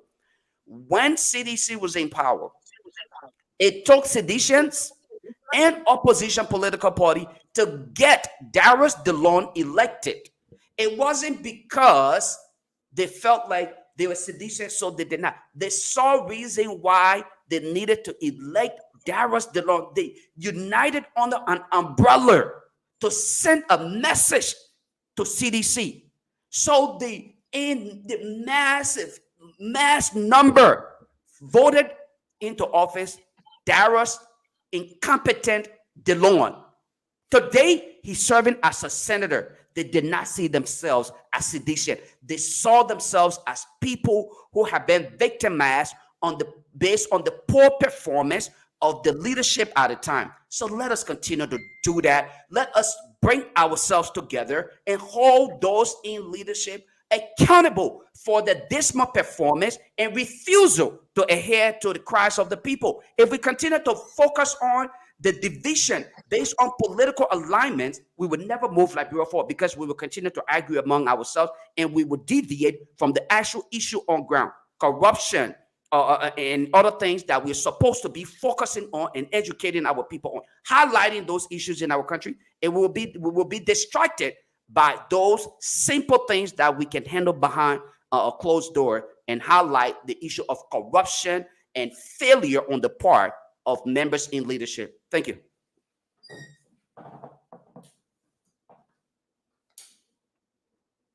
Chuchu, welcome to the Chuchu platform. Jones. Thank What's you very up, much, guys. Again, the beautiful. Why you giving my sister Grace Hata for? You know they just suffering as say. I tell you. The thing is, before you come in, Alex, Uh-huh. citizens on this platform need to understand that everybody here is entitled to the right. Thank you. You cannot be insulting somebody because she's expressing her view, and you're crying for justice. But somebody expressing the view, you're all under there insulting and doing this. This is not how you do things. This is not But how how you they do carry it. on for the last It's 6 years, wrong. how they both voted the government, or they didn't continue causing. Some of y'all will never even reach my tone, so you continue causing. I care. I don't care. Grace, So- you got to understand the past 6 years, people would deal with it. Just again, Myself dealt with it. Even talking against rape, they were still insulting because we're president and he president, so you can't talk against. They can't talk to show you how simple minded these people are. Everybody have their own views. That's my view. I'm a Liberian just like you. So you cuss me and you do that, doesn't take anything away from me. I am living. I am. Ask Tomalin George will tell you. I am. So that's it. Yeah, I don't think they need to do that. I think So let me just add. everybody expressing the view. They can disagree. Edith, we come in, we can disagree. What we're looking at here is we have a party who is really pissed that Black guys in power. But Black guys did y'all handed power before they even counted the election. So why you're so mad with this government? Why? Go ahead, Alex. You gotta need a kickbacks and there's small money there. You will not get it. Y'all get it for a free Tomalin, power. how are you? You're vexed with other people who criticizing. Your jail, their power, the money you store, you're finish now. How it finish so quick? All right. You get dry, you will get dry. Okay. So let me say this. Again, I think I share both sides of the sentiment. My first disappointment, again, so I know they're gonna start cussing me right now, so they can go ahead. Is President Weah administration is over. He needs to step down. Okay, he needs to move on with his life. Okay, this thing where you leave power and you still want to be political leader and you still want to be around, let somebody else do the job. You've served your country. It's time for you to retire. You retire. As long as he remains in Liberia to be active in politics, you're going to have tension. Many presidents in other countries, you got Obasanjo in Nigeria, you had Jerry Rawlings in Ghana, former presidents. They move on. They went into humanitarian work. They went into international work. You have Ellie Johnson Sirleaf, my own nemesis, who are despised. But after her presidency, she went into other things. She didn't say she won't be Unity Party political spokesman. She didn't say she won't. When you serve, you leave. So I think that's part of the problem here. Are you telling me that nobody in CDC to take over? Nobody, that only George Weah will get that with that? So this message is for him. You serve your country, you turn power over. Let CDC run itself. Look for capable people and become a useful citizen. You can't be a partisan and not expect for people to disrespect you. So long you're in politics, like I used to tell Barker, we're equals. You have your views, I have my view. If you want to be a statesman, then retire and do stately things. That Jimmy Carter, he retired, he went to Habitat Humanities, he building houses for poor people. So he's well respected. And so many other presidents. Now, my views on the incident is that the police was wrong. Okay. And I don't care whether it's CDC police chief or a Liberian police chief or a US police chief. I remember during the what you call the riot in California where they had the Rodney King. Okay. There was a verdict, against Rodney King, who was brutalized by the police, and it brought a riot, not even protest. Billions of dollars worth of property, people died. The police, they had to bring in a National Guard, if we can remember. Immediately, the police chief resigned. Because why? It's his responsibility to keep order. Keeping order does not always mean violence. In Europe today, France, they are protesting, they are burning down government buildings, putting cow manure on properties.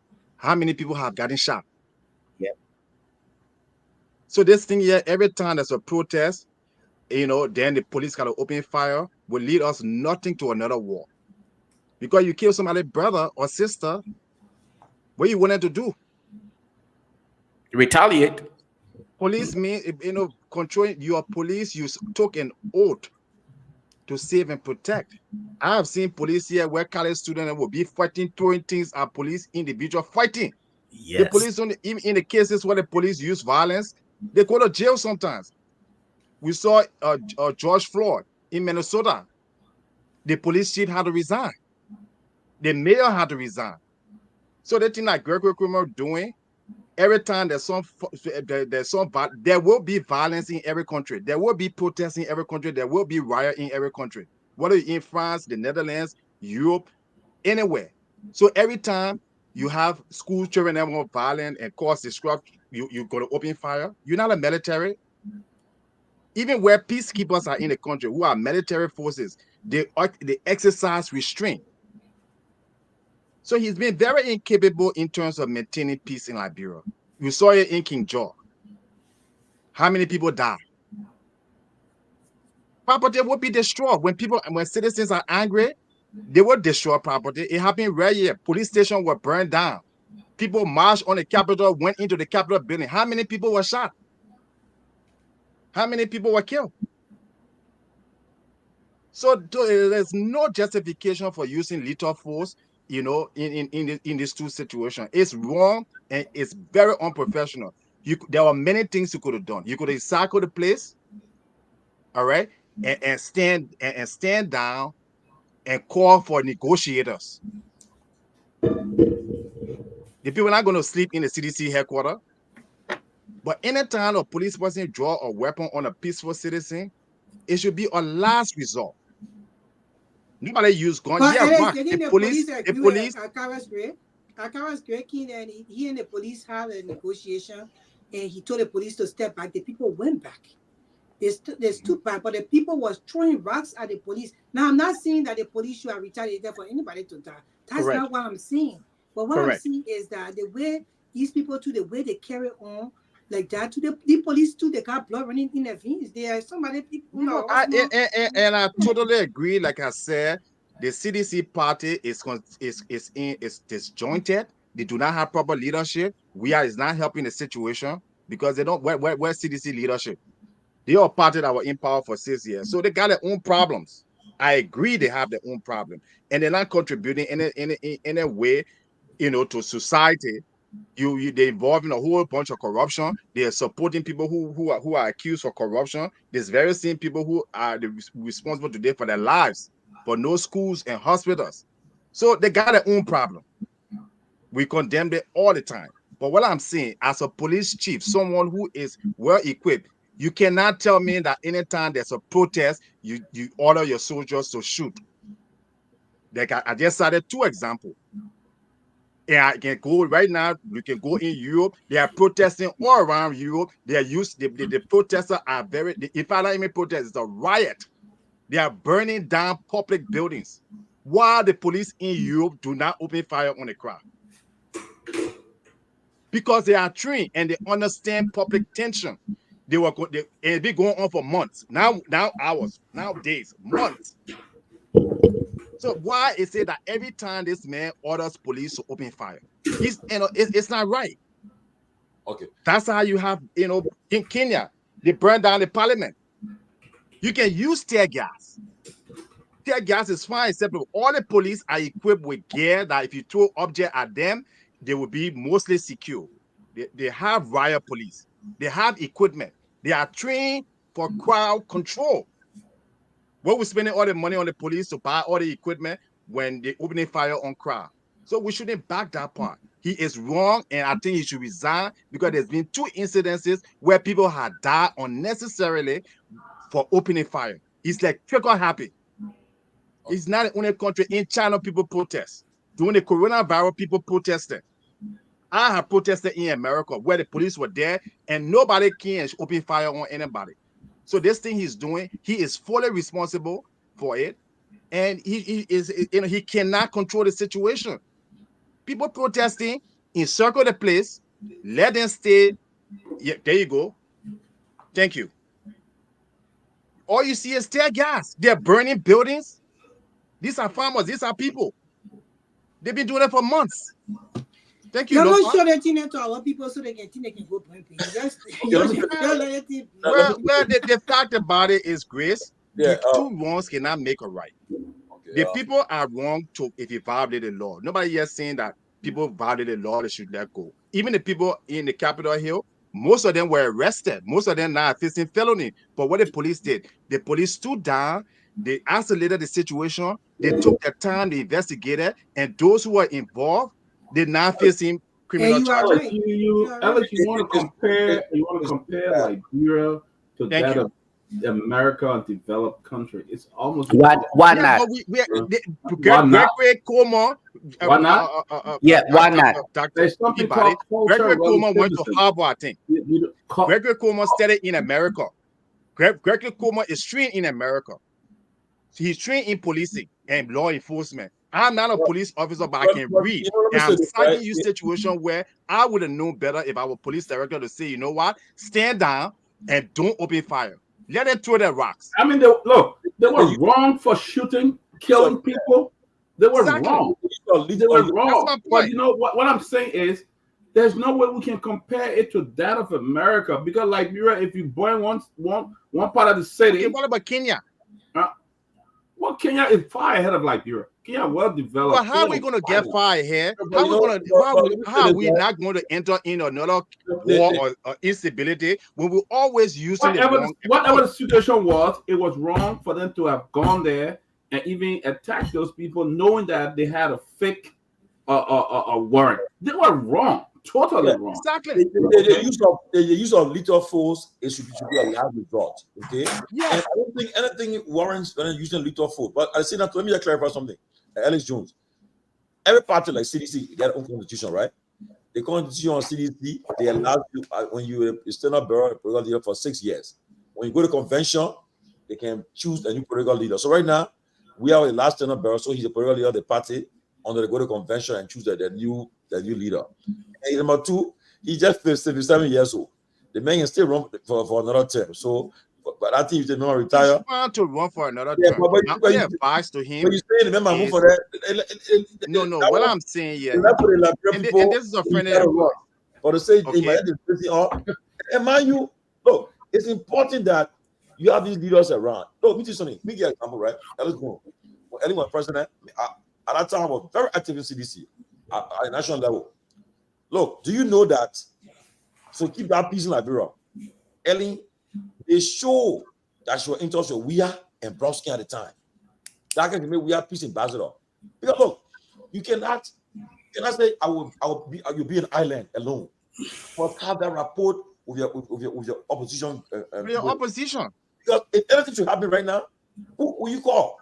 Who will you tell to say, look, it's a restraint? So that I can deal with it when CDC said. But Timothy, what I'm saying here is this: if Weah was not serving as a political leader, he would be a far more important individual. Because why? He would be somebody that everybody will look to whenever there's a problem. But him being a political leader now compromises his position.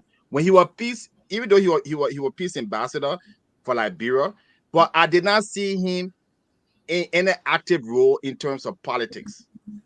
Okay, he was serving as a peace ambassador. He was in contact with Ellen Johnson Sirleaf, right? In this case here, the first thing that he did when Twitter was charged, right? He came out and said it was witch hunt. How does he know it was a witch hunt? There's no investigation yet. There's no criminal proceeding yet. Well, as a statement, what you would do is welcome the trial. and ask everybody to cooperate. When a verdict is carried out, then you can come on and say the trial, there was a mistrial or something. But if you come out every time a CDC official gets accused of a crime, then you come out and say, oh, that witch hunt. When he accused Eddie Johnson's son, this very same Weeks and the late Charles Salif, he arrested them and put them in jail for corruption. Okay. In fact, when Eddie Johnson was asked, okay, on an international broadcast, what she said, according to our law, we do not comment on proceeding cases. This was her son that was arrested. So, So he and he needs to said, learn those kind of he said, diplomatic and those kinds of he things. lied. She spelled a lot of this, so she didn't say. No, but I agree. She knew, she was was very very expedient. But honestly, look, let them we'll move to our next topic, which is the issue with McGill, right? But let me be honest, well, just before we move there, it is important that when you in a country like Liberia, where they divided the country, you keep your political opponents, you keep in touch with them. You cannot just take it from them to maintain the peace and stability of that country. No, we went through war.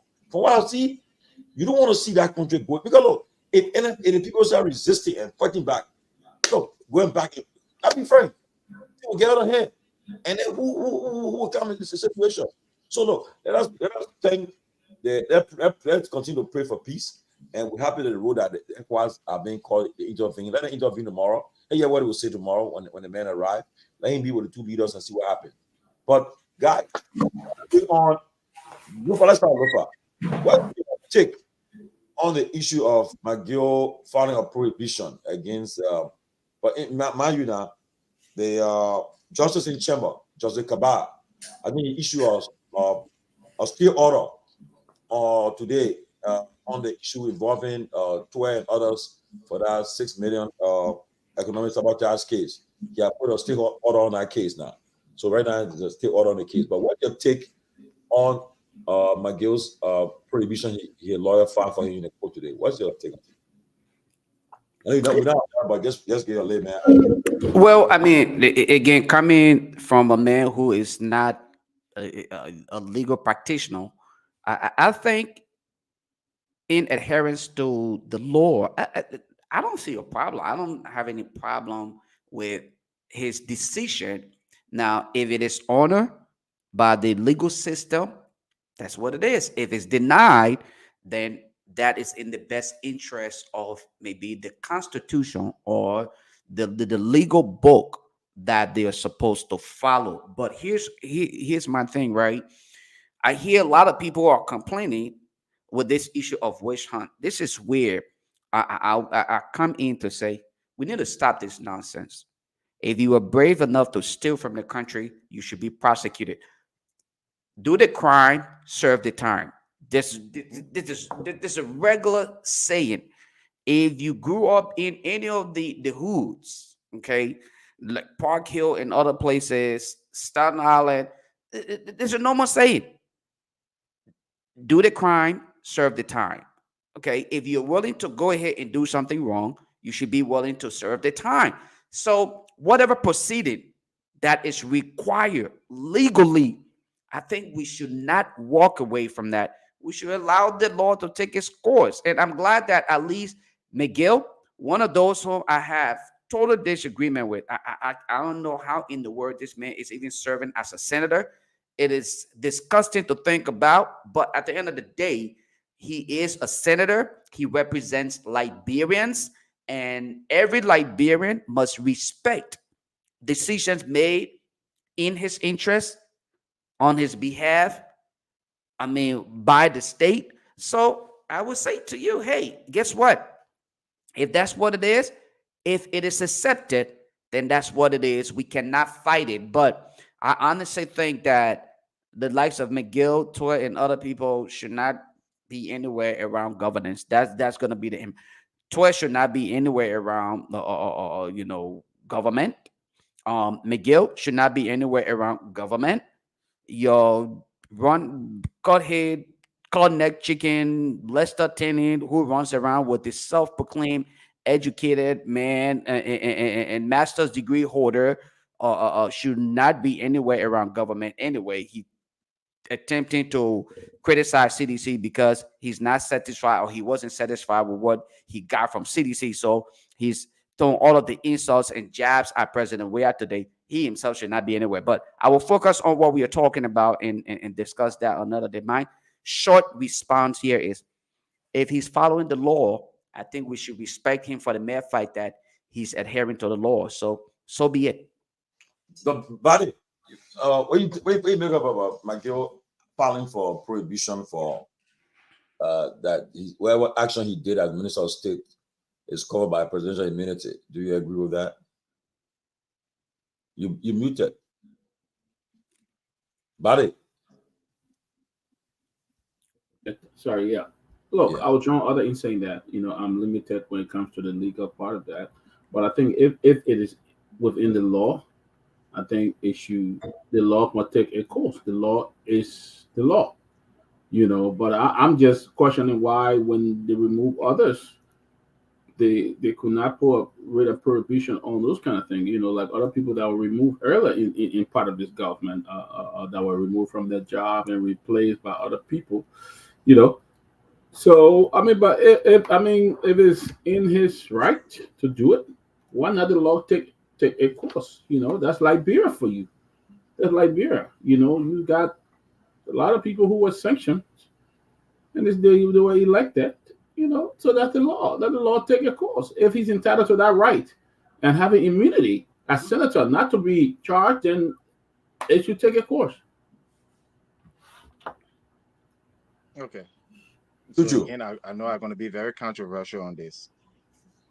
But here's what I'm saying. In this case here, McGill should not even be asked to go anywhere. I do not like McGill. I think he's very corrupt, along with many of the officials in Liberia. But if you're going to prosecute McGill, then you have to prosecute Amar Kone. You have to prosecute Auguste Kafuya. You got to prosecute all those in the previous administration. So what it did? What Gavana did? For the same corruption. What did Gafan do? There were many Amara reports do? over here. Or Amara ever indicted? Like I said, unless you're willing to tell me, that no corruption went on from 2006 to 2012, unless you can sit here and say nobody stole money, nobody misappropriated money, nobody invested money, then you can make your case. As far as the international community is concerned, and as far as even Ellen Johnson Sirleaf is concerned, that there were massive corruption in those governments. And in the heads of those governments, just as McGill, who should have audited them, though? Minister of Who should have audited them? But who stopped me anybody from auditing them? The scene where have broker order to have certain agencies over a certain period of time audited. My point here is justice. You can't cherry pick justice. If you want to hold individuals for corruption, then you have to hold every living individual that participated in any form of corruption. You're right. Let them be charged. Let them go and clear the name. But to just select and pick McGill and pick Twer, I'm totally against that. Like I said, don't have to be political leader. Some of us here, we are very balanced. When there's wrong against them, we will defend them. In this case, this very government, over the last 6 months, the inaugural money, why are they investigating people? Why nobody went to jail? Or read the newspaper, all the misappropriation that's happened over the last 12 months. Let them get it off my face talking about the prosecuting in law. They are witch hunting. And it's bad for the country. And they should be ashamed of themselves. It's not going to go anywhere, because if you're going to select individuals, your political opponent, then all of us who's independent will defend them. End of story. Let the man go home, have charges. Serious about corruption. No, but no. But let's get it clear though. You see, again, the audit that they are pursuing, and they were audit that were done by CDC. CDC did the audit, and they only appointed people at LACC. Okay, but the question is, because again, I talked to some lawyers, right? And people doesn't know. Some lawyers that we chat room when we talk about it, is that like you said, their case may not go nowhere. The cases that they're right now, because it's simple. Okay, if you say you charging the people for economic stuff and sabotage or so, and they're telling you that the money was used for security operation. How do you what do you do? And yeah, for covert, what can you do? Not much you can do about it. So that's why we are watching. We're watching how the cases are handled and so forth. But on the overall, we got to find out tomorrow. Maybe we have a lawyer, maybe Wednesday or so, to find out for us whether whether Magay is right. He is in his own right that wherever he did in office as Minister of State, whether he is covered by presidential immunity. Okay, I've seen it happen. Some people compare with Trump in America. Trump was involved in criminal acts here. I know, but again, the Supreme Court said, look, well, Trump is covered by setting immunity, acting office. But again, Grace, you won't weigh in. And that was also a politically motivated case, because even Joe Biden, and he classified information, he took them, his son was involved in massive corruption, Hillary Clinton too was involved in corruption. It's nonsense. Nobody Again, we should not pick sides because we don't like somebody. The House of Representatives said that Joe Biden committed a lot of crimes. Who says so? Look it up. I was seeing it right now. Like I said, I follow the news. They said that only because of his age that they're not going to act on it. I put in the chat.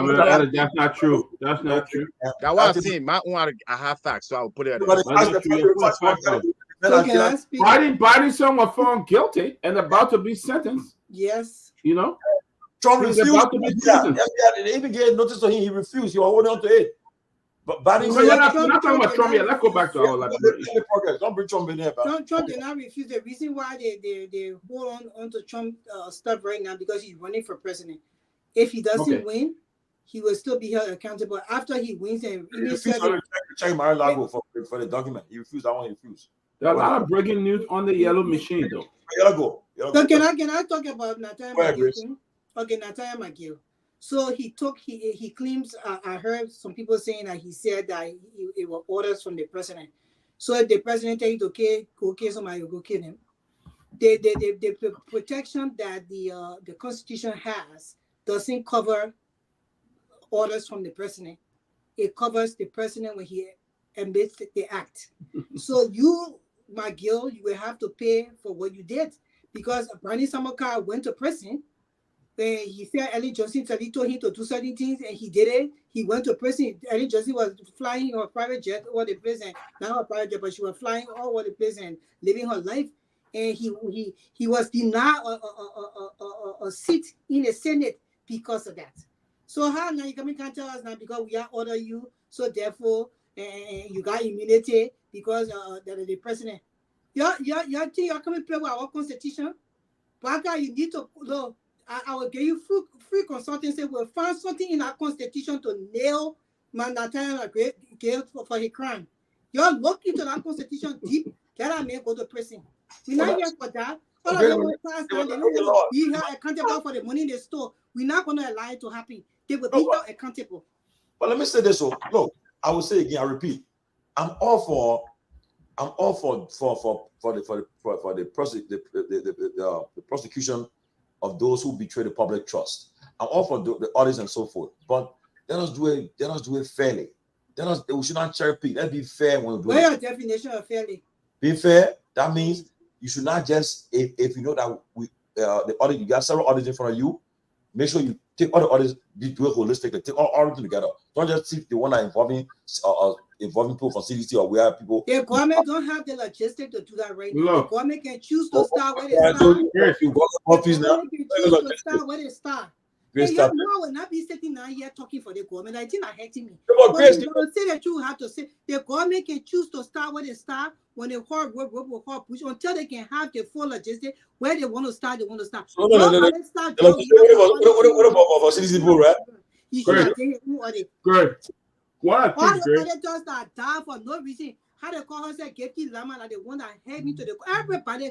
What I think is Gifty Lama, and then you're coming down to President Baka. Start from anywhere you want to start. Let the people be audited. What we're trying to tell you here. Great. What I think is, but President Baka is not responsible, or he does not have the power to direct any audit from the commission. The commission is an independent agency. Thank you. The fact that he even telling the auditing commission, oh, we are going to audit the central bank, doesn't make any sense. So That's not his role. how sure are you that he the one telling them? He said it publicly. He came up publicly and said he said that the what you call the central bank should be audited, the national security. Look, great. Let me So say he can say it, but doesn't mean he detecting to them. He said it that they should be audited. The auditing committee or agency can decide. The LSCC or the GSC can decide to say, you know what, we'll audit or will not audit. So why they didn't audit the inaugural commission where $600,000 was mismanaged, was stolen? Why didn't they audit that? And why nobody's brought? Let me say this. And we should be calling on them to audit that. Great. Let me say that it's almost impossible when you have old hand and new hand in the cookie jar. It's almost impossible to catch who hand in it. And that's the reason why we say it's almost impossible to catch the real hand. You got a new hand already started the cookie jar. The old hand like there's 200 in it. How will you even prosecute anybody? Until you can put them out, until you can change your direction to a new one. Like bro, ain't going nowhere. Look, man, there are some breaking news on our yellow machine, though, right, Tony? Break it. That some of the people who brought the yellow machine, they are part of a company. They are on the board of a company that brought the yellow machine to Liberia. It's going to come up. Keep filing closing argument. We got breaking. We got all the papers. It's coming up soon. Keep filing the closing argument very soon. That's why I'm talking now. You see, old hand and new hand in cookie jar. All in the cookie jar together. But our great person still they would never let the two parties go. And that's why what country. No, but they are the two leading parties in the country, though. But Liberian people can decide for them not to be the two leading. Liberian people know how to decide. They can make that decision and say, you know what, these people will get rid of them because they don't get our country justice. For us to audit these people, we have to bring a new government with a new party that will be free of all this and audit these people to the core. You got money back. You got commies. You got Gonglo. All those people that can ready to quit the country and move it, but you say no. But then, Chris, the efforts at some point right now, right? Trying to put them together. Say, look, Cummings, Gonglo, and Money back. You guys are not being tested. You guys come together. Maybe you include Ellis Jones there to say he haven't been tested too. So yes, why not? Yes. You got Ellis. You don't be a Gonglo and Cummings going to make no team. You already know that one. Money back, yeah, I can work with it. Why you can work Cummings and Gonglo? Because I think they're part of the problem. I think that they're in the past they have aligned with the people like Ellie Johnson. I mean, Gonglo worked with her, Gonglo been and to some extent. What about Ellie Minister? You know that? Yeah, he was one of Ellie Ministers. So you are correct, but I don't think he had the capacity. He was not in a position that I feel. You negotiate with the government. But I negotiator, he have a process so they like No. What? Okay. So not everybody who work with them, but I saw people like Cummings and Gonglo to be strong supporters.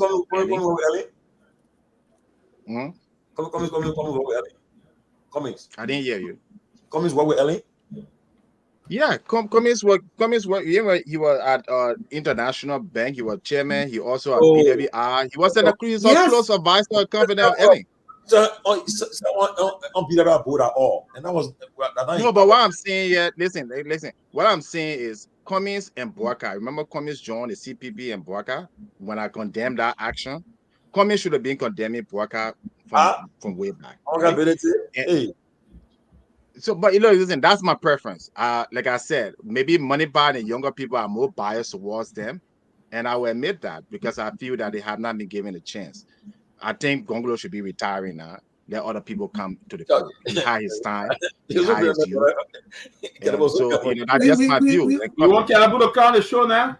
We need innovative young leaders. We need innovative new young people. I mean, we need people like the Lofa Julius, the Tomalin. Look, why we keep recycling the same people? But look, and on this yellow machine, right? Look, the yellow machine. We said it before, right? For what we noticed, all that noise, I think, I know what happening, but the lawmakers there, and I said, the only way the machine, the lawmakers will be the one to make it, to decide. But now we know the laws were violated, the procurement procedure were violated, but yet and still, the yellow machines are still in the country, and mind you, they're about to be used. The president appointed, I think, the vice president in charge of the issue of the road connectivity now. So sooner or later, it'll get into effect. So the president is now calling the lawmakers back to session. They are on break now, but he said they should report. And they got to pay them. You know they got to pay them when they come back, right? So he called them quickly to come back to session, to break their vacation, their break, and return to session. So what you guys make up with the president calling them back to session? The other machine still hanging around.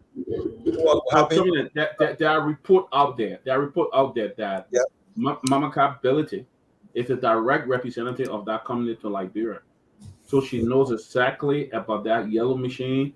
She's getting chopping on both sides, pretty much. Let me put it in Liberia English. But she's a part of that company that is bringing the yellow machine to Liberia. So she's profiting out of her business and making the Liberian government to spend money on that. Which is a serious crime. Which is a serious crime. Let me go around here. Everybody spend 2 minutes on it. Lofa 2 minutes. So let's discuss that issue now. Lofa 2 minutes. So let me end my 1 minute that left. Okay. The fact is, the whole thing was planned. The whole thing was set up. She knew exactly what she was doing. It's not new company that it went through and negotiated with. She's been part of the people. She a part of them. She's a direct person from them in Liberia. She represents the interest in Liberia. Okay. So what we see here is, for me, nothing will come out of that. It's another vlog on the level, and nothing will come out of that. Liberian people will talk today and they be quiet the next day. They will find something. They will shake those senators' hand, and that will be the end of it. They will get the benefit, and that's the end. It's already over. So I don't care who can talk and talk. No machine are already in the rightful place, carry all the work that they need. We will just be talking for nothing. But the whole thing, Mama Ability knew exactly what she was doing. Okay, you know how much kickback she's going to get from her company and all of that. So what's your time, bro? Lofa, wait, let me just say this. You coming right away. You know what made Ellen was so powerful in her political days, and I think we have the power to do it. I've said it before. The only people that our government in Liberia can listen to is the American people, right? Now, all of us here, Lofa in North Carolina, Chuchu, I think in Massachusetts, right? Yeah. Grace is in Pennsylvania. People are in Pennsylvania. I'm here. Do you know that if you take the issue of Liberia to your lawmakers, and they can give you opportunity to go and testify to Congress, they can act on these things. So if Mama Ability is involved in this thing, don't feel that your talking is in vain. Use a representative. You find a way. You get answer to the representative, the senators in your state. Make use of them and complain. Say, look, and get the facts to them. They will look into it. Right now, as I speak to you, a congressional delegation is planning to go to Liberia now from the U.S. now. They're planning to go to Liberia for the next couple of weeks. Now, if you know these people that on that delegation, reach out to them. Say, when you get to Liberia, ask these questions. So, Lofa, what your take on this issue with the yellow machine, Mama Ability involvement? Consistently, my take have been the same and will continue to be the same. The stolen machines should be returned.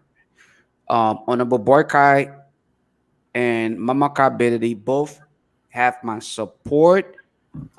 We will protect and defend them. Let them return the people's stolen machines. Come on back home and let us go through the actual procurement process when it comes to procuring equipment, because our reputation is on the line.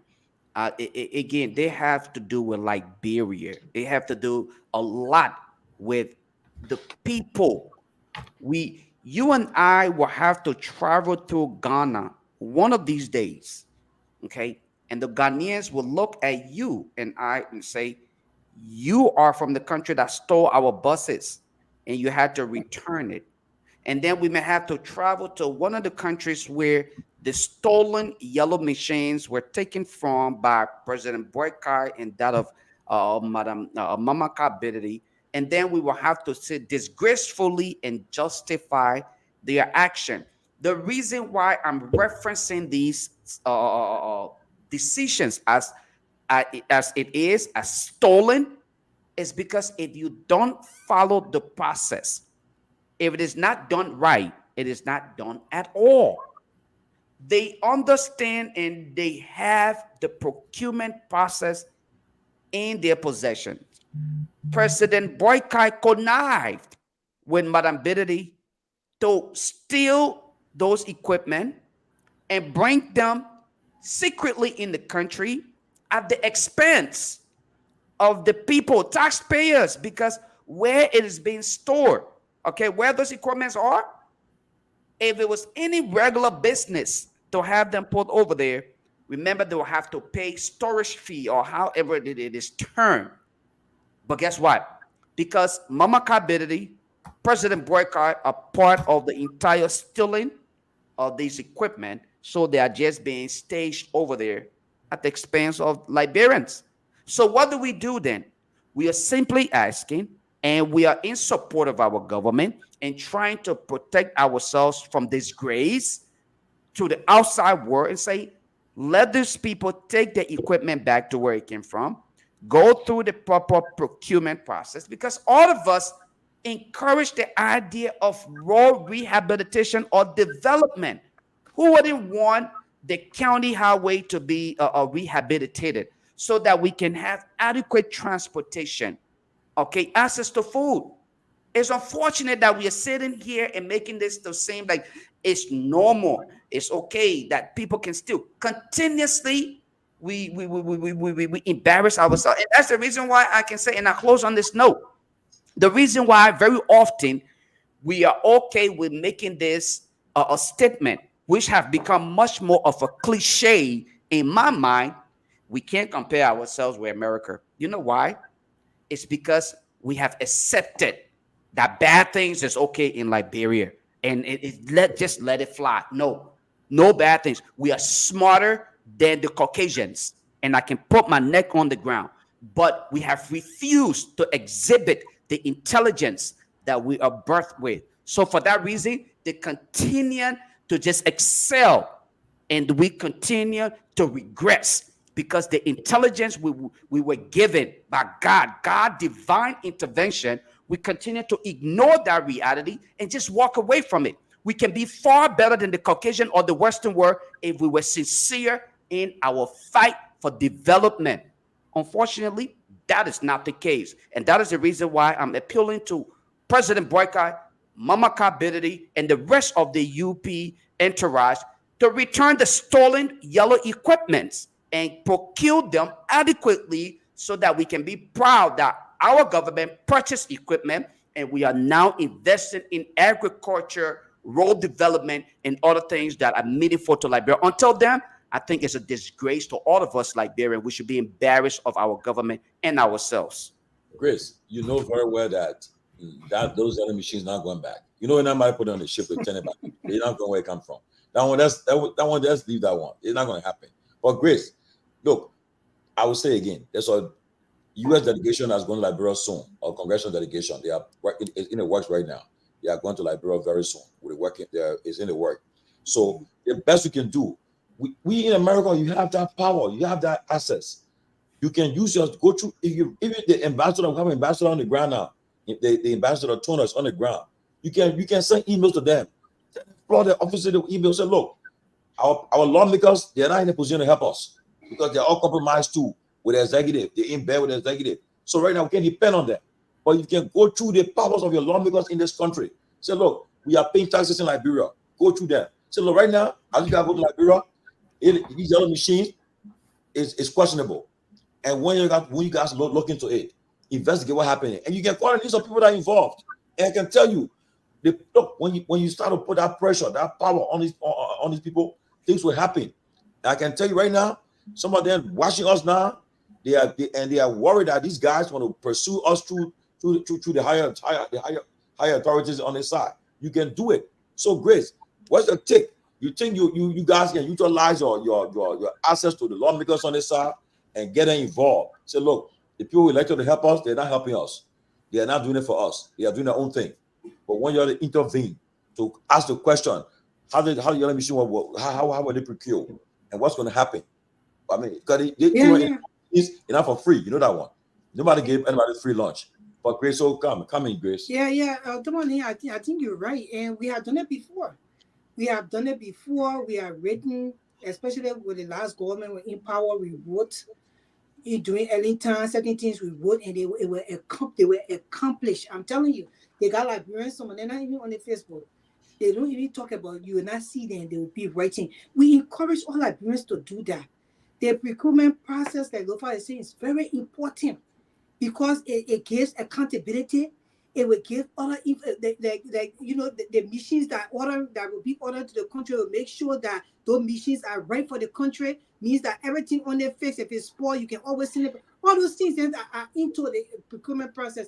And if the government is not allowing the procurement process to take place, we shouldn't have the machine. We shouldn't look at ourselves as rogues. So you say, oh yeah, but the machine there, every project you said to fix the country. No, let's go through the right process. What Mama ability them, I don't know. We are hearing news. We don't know how true it is that these people they're in it because of their own greed, because they got attachment to these companies and they're getting kickbacks and putting it in their pocket and allowing the Liberian people to continue to suffer. I've been to Liberia, share on the TCA platform on our WhatsApp group. The roads are very bad. All this delay is causing people to lose money. It causing people to die because before they get somebody to rush into the hospital, they kind of weigh you with rock from across the precept before you reach the intern. If you're pregnant, say you just delay in the car because they will finish bad and no medicine. So we know that the government need to do the roads, but we want them to do it the right way. And for people to be in the government and trying to get kickbacks on these things, it's sad for a government who said the other people were in power, they were doing even worse, and then you come, you government say you worse up. Then we don't understand it. Joseph Waka, you needs to stand his ground right now. If he's not part of it, because Lofa accusing you of grievances, he's part of it. So I don't know. But if he's part of it, it's room for the person to be involved. Great, you're telling the cabinet retreat. You ain't watched the cabinet retreat. I mean, yes. I think Boga acknowledged it. He acknowledged that, but I'm machine. He about so, so he acknowledged it means that he involved. But when are you going to sit and if you personally supposed to know better? If your people doing this kind of thing, you learn so people in prison so that people can know that they can't do these things. Now you could be involved. Maybe you thought the procurement process went through because you are president. You cannot pay attention to everything in details. So you could be involved thinking that it went through the right process. He said, "I gave him the benefit of the doubt." No, but me interrupting. He said the machine coming. He said the machine on the ship coming. So that day, but the next day, PR change it. PR say they're not well. You know what they're talking about. So that was so we're gonna say. So he was no. So he was kind of in a no. And the thing is that if you are a voter or president who is alert, all these things not going to happen. And that's the reason why we said that the president was not in the man supposed to be with that. Just the truth to money. He's supposed, if that man was my father, I would never allow him for the people to go dragging in that position. I would not do it. I would never do it to my dad. I'm telling you. So maybe he was in a no, but he was not in a no again. You know, you say because the paper that maybe he never pay attention, and we are not looking for an excuse for him. But this is just totally wrong. Joe Biden, Biden go sit down. That one Biden look at the whole thing. He say, you know what? I will get it to Kamala. Right? The people say I old. The men say I was 29 years old. I became senator. They say I was young. They are president again. I won't go for my second thing. They say, oh, he said so. I will take it, and he gave it. I respect Biden. He's a real patriot. I have a lot of respect for that man. He will remain one of the best presidents for me that America ever had. And you know, I love George Bush. I just got separate love for him. The son, George Bush Jr. So I just see to you guys that the way you're proceeding with the government, the way you're carrying on, you're almost about to do 1 year, and we have not seen anything yet. For these people to just get in government, decide to just say they're coming to can't steal, and they were complaining what CDC was stealing. Then I don't understand how they bring people for that in.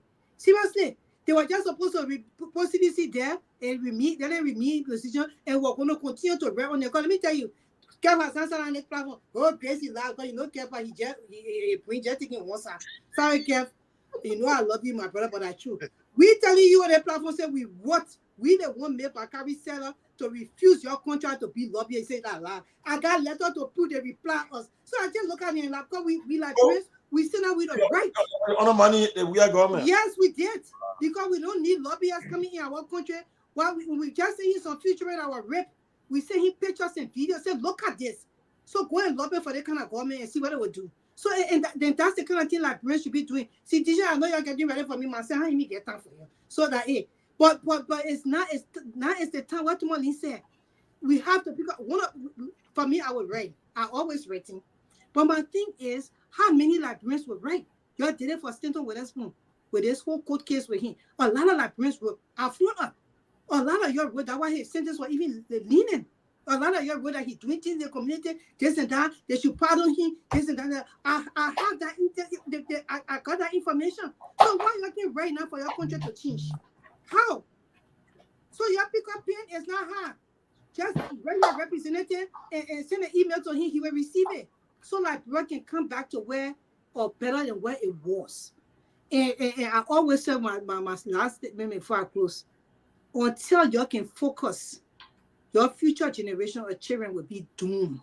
And it's sad for your children to grow up, even if we lead it where say, our forefathers kept us in this mess. They did this to us. And this our generation. We are the cause of what happened in that world because we never stood our ground. Although everything was taken away from us, but we came back instead of us saying, okay, you know what, we will change the country because our parents have made some few mistakes. But it just got worse. Everybody getting power, they come to steal and take for them, the children and their family members, they forget about the country. And like, it's a beautiful place. Are you not seeing it? Are you guys not seeing our country beautiful? If we have a government that can fix our country, do you know the kind of proudness and the way we enjoy the country as Liberians? You got to think about that. Chuchu Jones.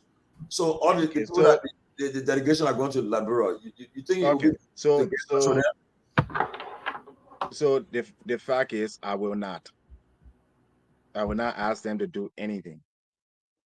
Liberians will get to the point where their choices should matter. Where the country, that all that even the stuff, bringing ECOWAS back and stuff, if you're not capable of governing yourselves, then you should not be independent. If you're not capable of selecting leaders that can bring unity, growth, and development, there's no point of election. 250,000 people die for nothing. Why should we be always calling on American people to go and tell our corrupt, useless leaders, oh, you need to do this. Oh, you know you need to do this. Then just put yourself on America, be a trust country if you're not capable to lead. The very same Burka when we're talking about this man incompetence, his inability, his corruption. How would Burka not know that Mamaka ability is involved in this arrangement? I see what his name, Marty Colley here on his page talking about how President Burka is thanking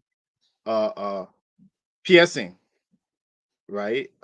Yemadi Pearson for her service after a damaging GAC report alleges significant corruption. Wow. Besides, he has appointed James Wilfred as who has defaulted on 90,000 loan.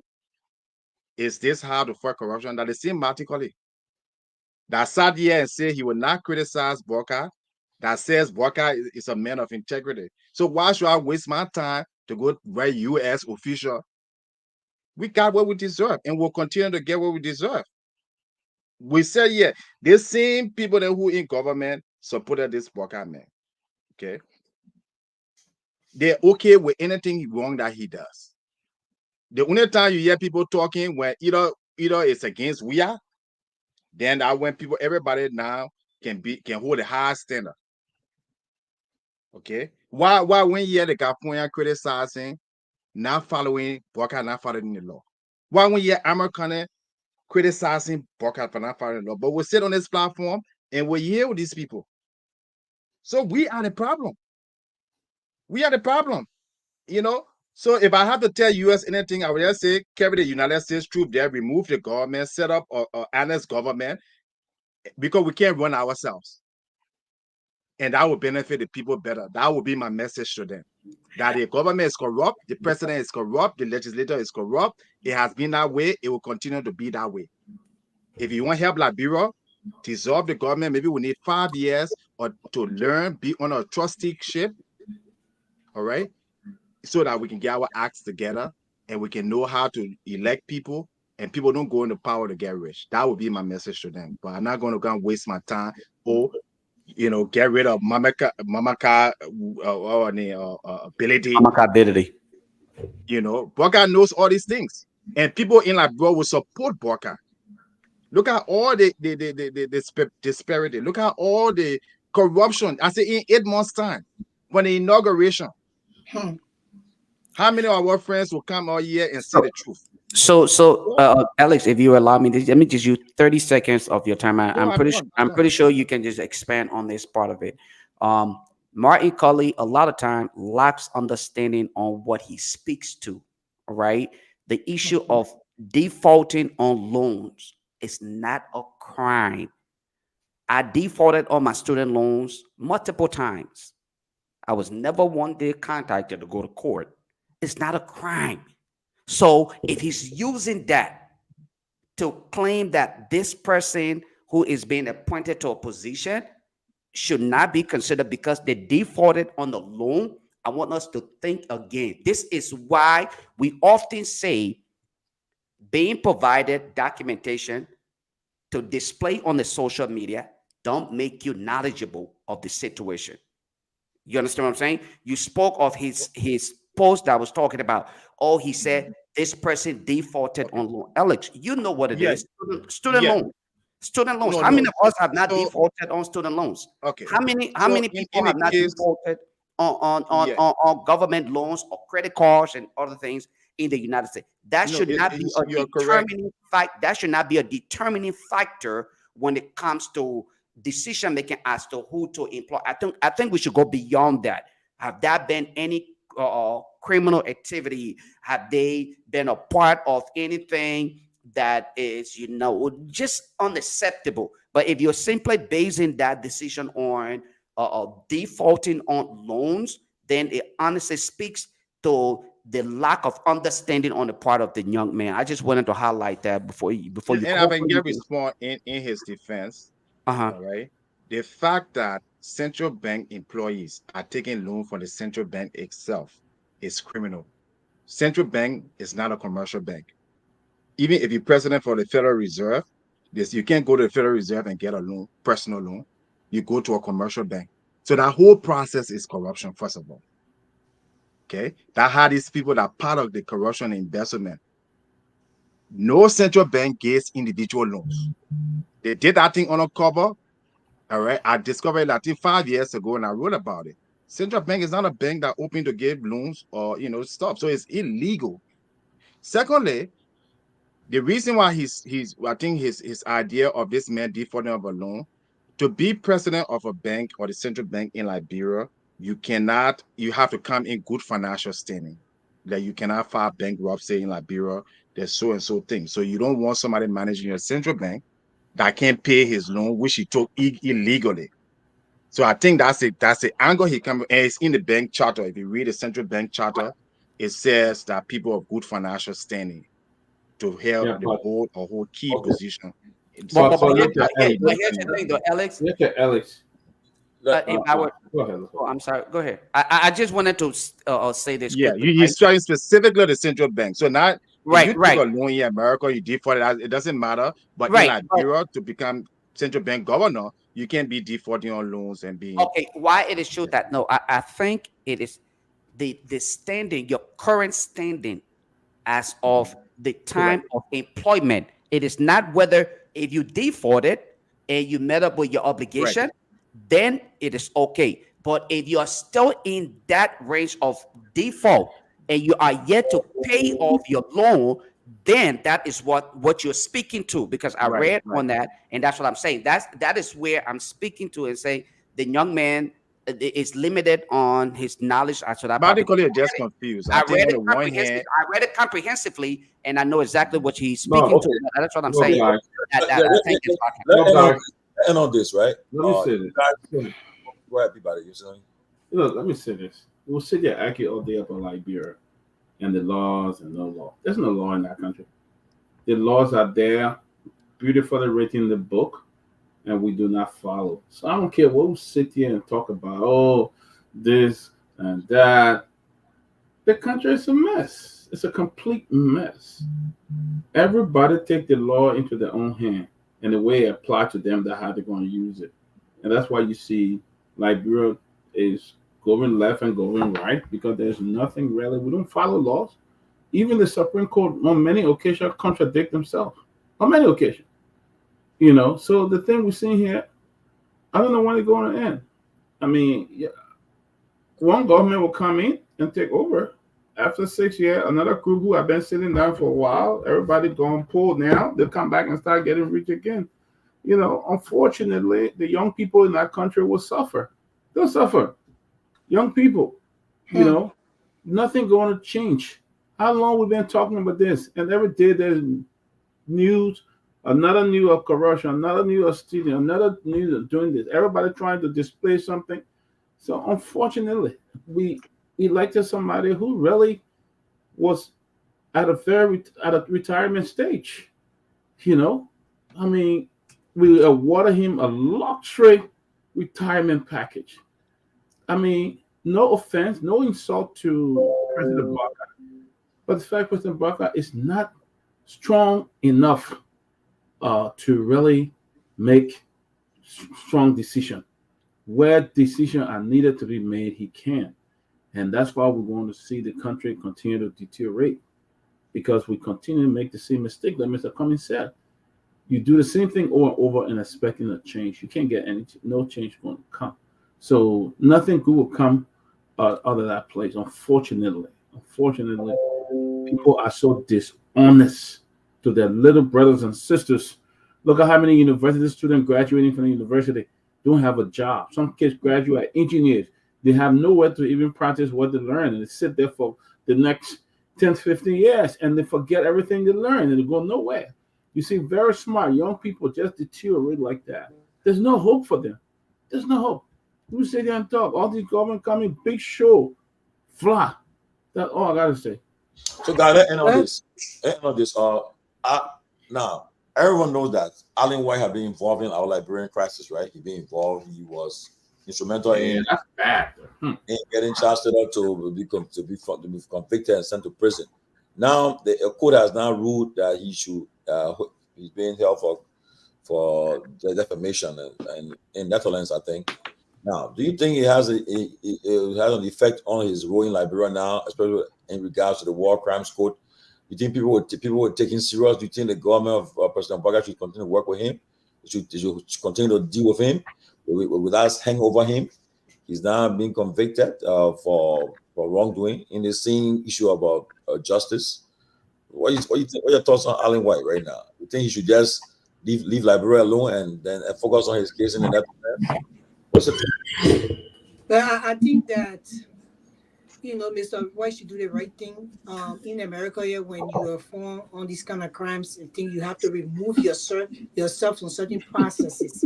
So he should do the right thing and remove himself when it comes to Liberia problem, because he has to focus on his own stuff that's going on right now. And they got Liberians, very well educated and experienced Liberians that can handle when it comes to the war and economic crimes code in the country. So we should give our people a chance, because they actually had the experience when they came to the war, and they know how to handle with their background, education, and everything. So I think he should just remove himself, like what they would do here in this country, those kind of things. And you just remove yourself, either you resign or you just get the people that think back. But as Peabody was saying, for me, the future is always worth fighting for. Kamala Harris said that in her speech in the DNC convention. We will continue to fight for the future of Liberia. We will fight until God calls us from this earth. We are not going to stop. Although right now we've seen everything a little like fly in front of Peabody and Lofa then, but at the end of the day, they're still here fighting because they have some kind of hope, small eternity hope that something will change in our country. So we'll continue to speak, and we expect this government to do the right thing. Joseph Waka, I am so disappointed in your leadership, Mr. President. I am so disappointed. Although I did not expect anything less than what you are doing right now, I still just so disappointed, because you would think that when people are voted into power, see your country and the love that you have for that country, you work in government, you serve, you know, and still you just there and see these things happening. And that's the reason why you even told the people you wanted to become president to achieve some of these things. And people right under your nose doing corruption, and you can one of them cannot even be put to the post and say, okay, that person did this. Look at what happened in the inauguration. You think Yata Formula should not be investigated? This is not fair to our country. It's not fair to our people. It's not fair to our children. It's just not even fair to us ourselves. It's not fair to us. And that's why we're close on. I still think that you can change something and change around and do something better and be able to help Liberia in this process in your 6 years. Because I know after this UP government will never see power just now. That's what I would just say. They will not see power just now. So, and in that light, regarding the issue of Allen White, I think the moral or ethical thing to do would be to recuse himself from the process in Liberia until his hearing is complete or completed in wherever it is ongoing. But I want to also remind us that Allen White is not and will not serve as your lawyer, neither will he serve as the judge. His position as it is today, a lot of people continue to misconstrue the entire process. His role here, he's a lobbyist. What do lobbyists do? They lobby to get something done, something accomplished, something that most Liberian who may have been part of the process yesterday and today could not do because they were about themselves. They fought about who stands here and who stands there and who's doing it, and they were fighting among themselves. Not a single one of them thought to go and register themselves to serve as a lobbyist on behalf of the establishment of the War and Economic Crimes Court in Liberia. Okay? We can't sit here and say at the end of the day, if he was able to do it, serving as a lobbyist to get us to at least put our foot on the pedal to the establishment of the War and Economic Crimes Court, that must be considered. We must appreciate the fact that at least today we are talking about it. We are discussing the possibility of the establishment of the War and Economic Crimes Court in Liberia. Nevertheless, that does not negate the fact that he should not recuse himself from the entire process based on the current allegation against him wherever it is going. But I say again, because we as Liberians, we lack the ability to unite and work together to make sure that we are successful at what we want, we have to rely on other people like the Caucasians to get us through the door. And that is why an Allen White is serving in the capacity in which he serves today. That should not have been the case, because as Grace rightfully said, there are competent Liberians who could probably get the job done, but unfortunately, they weren't able to stand up and step up. So Allen White used that opportunity and said, look, I am a lobbyist and I am going to lobby. And every lobbyist in the world globally, they work for money, yeah? A lobbyist is like a salesman, a car salesman. That is the literal definition or term of who a lobbyist. They negotiate. Get this done. I get my cut. You get your cut. I leave. That is who a lobbyist is. And in the position Allen White found himself in, that is what he's doing.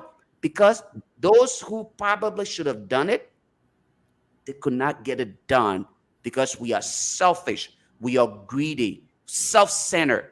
That's who we are as Liberian, and that's why we will not accomplish, or we may, excuse me for not saying we will not, but we probably may not accomplish what we want, and that is justice and accountability for Liberian. Thank you. You know, before Alex comment, look, I've always questioned Allen White's interest in Liberia. I knew it was not there he was not there really to advocate for Liberians to get justice. I questioned that. And we saw from the recent testimony of the people that he planet that went against other human rights organization. We saw that. I don't think he was there in the interest of Liberia. I don't want he just get to make his money and get out and leave with Liberia. Or Liberia. The fact is, what kind of country are we? Somebody hit your door, you call international community. Somebody fat, you call international community. Somebody drunk, you call international community. Somebody steal, you call international community. What kind of country that you can't even take care of yourself? Everything is international community. International community, U.S. government, U.S. embassy. How many letters you will keep writing these people? You think they're not tired of getting letters from you? It's like you can't make decisions on your own. Every damn thing is international community. You clear with somebody fart? They fight all that international community. What is that? Everything. Because the government don't listen to the people. The people speak to the government, they don't listen. So he's not in there to help us. Otherwise, it's a super con. And he's being embraced by the Liberian government. He's a lobbyist for this Liberian government and all of that. He's a lobbyist. He's making money for them already. He's working with them. Okay? And we send every little thing. International community. Just tell them to kind of live there now and take over Liberia. That's all I gotta say. That's all. Okay, so let us end on a good note. At least we're being bashed and bashed, but look, we'll give the president. Don't forget about our program, our fundraiser for September. Yeah, we'll speak on it later on. Yeah, I'll say. Okay, let me go and then you can close it. If you don't mind. Yeah, go ahead. Oh, hold on. We're closing now? Yeah. That's my closing statement. Okay. So I agree with Grace that we can't lose hope, that we have to keep fighting, and I want to really applaud you guys. The battle may seem impossible, but I still believe that good leaders will emerge in Liberia. Good representatives and senators will emerge. There are Liberians who are good people. Not all. We got a few, bad people who have hijacked power, and so we just got to remain focused. At the right time, I think Liberia is changing. I think some of the things now that people are outraged about before, they were not even outraged about it. I think there's a platform that people can express themselves. We can all disagree and agree with each other. Those are progress. I agree with Lofa about Alan White's role in Liberia. He's a lobbyist. And, we can't blame somebody. It's like a lawyer who is defending a criminal. You're gonna attack the lawyer. The man is doing his job. He's doing his business. If we step out, we got plenty of lawyer in the Congolo them. That's what they should be doing. We Verdia. They got plenty of some good lawyers. Why are they not on the international scene to advocate for Liberia? So I think we shouldn't blame other people for our problem. I think we're getting to the point now where we're realizing that the past leadership in Liberia got us where we are, and to move forward, we have to take a drastic change. We have to break from the past. What gave me inspiration is Senegal. Okay, if the people can come together in Senegal and remove the corrupt regime, the regime that was puppet for France.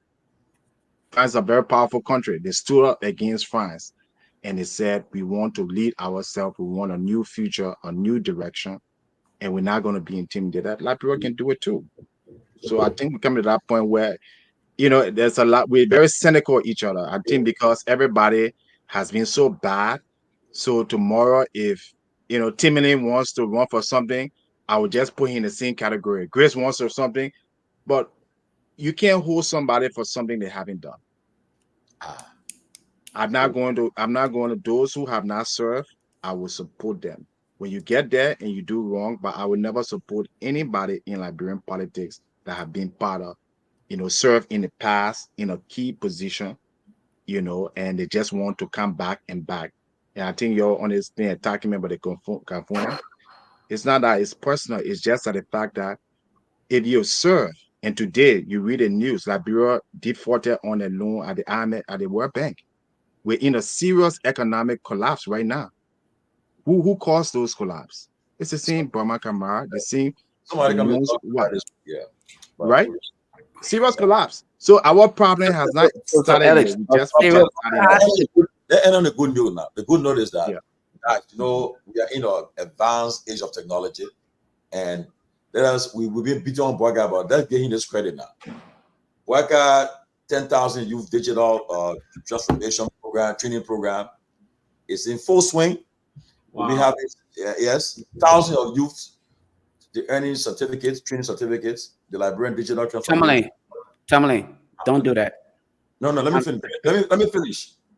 The Liberian digital transformation project is in full swing, and we'll be having someone to come here to come and talk about it. It's in full swing, and thousands of youth across the country are benefiting from it. And they'll come present the facts here. They will come here and they will ask the questions, but they'll come and talk about our project. So we can't just come all the time. They're bad, but our platform different. We just bad, but I thought a good thing to that. So we made the 10,000 youth digital training program is in full swing. It's been well supported, and they are now benefiting from it. And someone will come here to come talk about that program this week. So I applaud that. Let me say that I applaud that. I mean, if that's something great that is benefiting the young people, I want to applaud that. And again, as you said, we're not here to just bash. Yeah, but let's also, when good thing happen, it's good to recognize it as well. That's what makes you versatile in the politics. Well, the facts don't lie. They will come here. They will come on the platform. They will come and talk about the program. We'll ask the questions. Yeah, Lofa, go ahead. I'm glad that you said they are coming on this platform to defend what you're talking about. You're talking about technology. Tomalin, the Microsoft suite. I'm not talking about computer, the entire computer. I'm saying Microsoft suite, just the application.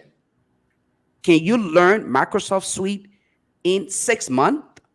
6 months. Can you, Tomalin, hold on 1 second. I'm asking you a question. You live in the Western world. All of you on here, can you learn the Microsoft suite? The combined application, Excel, PowerPoint, Microsoft Word, and all of the different applications that comprises of Microsoft, because people misunderstand when you talk about your point. You're trying to downplay what people doing. What I'm telling you, the nonsense that they're trying to project out there is complete nonsense. Why do you just condemn all the time? I'm sorry that I appear to No, be but I think negative. Lofa, listen, to Lofa's credit, Lofa is the IT specialist. Let me land. Timberland. No, I don't just condemn because you know what? This was the condemn. The people trying to make effort. No, but even if it's basic, I think we should recognize it. I could learn an application in 6 months. Yes. Timberland. Not to your standard. Not to your standard as an IT specialist. I can learn application in 6 months. Peabody. Let's stop this, man. I think we continue to fool the general public. We allow. No, we can't. Look, we can't just condemn everybody like you're. I don't agree. Let a man finish. That's his expertise. You know what he's talking. Is that the point, though? Look, I don't on the platform yet. I bet you I work. You're not working manually again. I don't ask you. You go into your office, get on your computer now. You log in your account. You submit your reports through. You're not doing handwriting report yet. No more. Nobody doing that does not make you knowledgeable. So get credit. Basic. What you're talking about here is basic computer knowledge. Okay. What we are talking about when you speak about technology as what was described, you're fooling the innocent people out there. Don't bring nobody in the classroom where you don't have a lab where they can actually practice what you're teaching them. You teach them the theory. Hold up.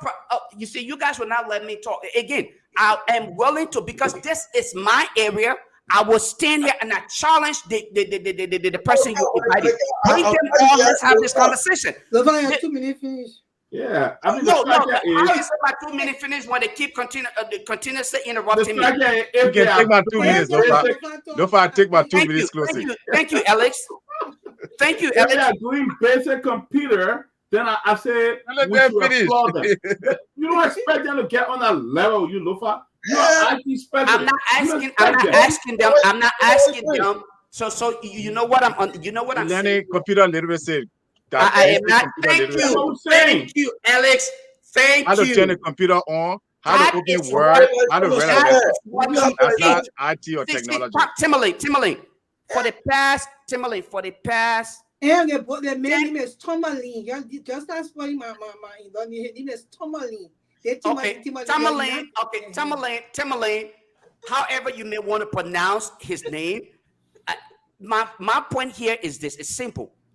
If you want to provide computer literacy classes to people, we appreciate that. That way, they understand how to turn the computer on and log in with their credentials and all of these things. It come in a little bit better than what you're talking about. You're projecting to Okay, the just say the man choice of word may be different, but you can't say. I mean, what Lofa? You are a computer especially or whatever you are. You don't expect those kids learning how to turn on computer, learn basic computer stuff to be an IT specialist. You don't I think it's a expect good thing the government is bringing to like. I think it's good. So let me tell you first of all, right? In every community college out here, they give you intro to computer. Yeah, you should learn at university. So you guys will now let. This is where we continue to create No, Lofa, you speak on a higher note. At this point, it's speak on a higher note. unbearable. You talking about community college, We want to get just anything out of everything.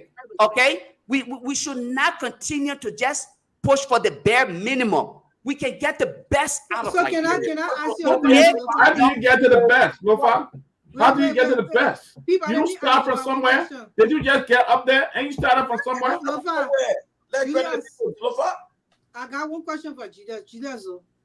When I went to that bird recently, I noticed that my iPhone, whatsoever, I think I'm using the latest version. I'm not providing tech support here tonight. No, I asking you quickly. My iPhone went to 3G, right? So concerning what they're saying that they're doing, they're coming into Liberia. Is it going to work since I think the network is 3G? Because when I went to Ghana, it went back to 5G. And then when I enter Liberia, it goes back to 3G. So that's why I'm confused. Okay. We don't have the 5G. If you asking for lesson? This is you're talking plenty now. So what you're talking about is you're talking about the network, okay? Bandwidth. Okay. If you don't have the bandwidth, of course, you're not going to get Yeah, I got what happened? I mean, again, like I said, right? What would you always push for? I have a video. It was just a matter of fact, I played on Second Thought Africa yesterday. The Secretary of State, we had to literally organize, and my team put that entire meeting together where they were giving out grants to the state. Several grants were provided, but what I'm talking about here is what were the people to help them? Allow me to talk. You know, when you guys, again, this is why I often say this, right? When it comes to certain area of expertise, you guys will say, this guy is the expert here. I'm not an expert. I am not an expert. Nobody condemning what you're saying. But what we saying I understand you're not condemning what I'm saying because you cannot condemn what I'm saying. Just give credit to something. That's all. That's your era. We know that. You know you're an expert. But again, Tomalin, let us not fool the young people who are coming into this field and making them. I've heard a lot of young people, and I will tell you this. I didn't want to say it, but I'm going to say it right. I've had young people reach out to me and be like, Bobby, I graduated from this computer school. I went there for a year, and I have been doing computer.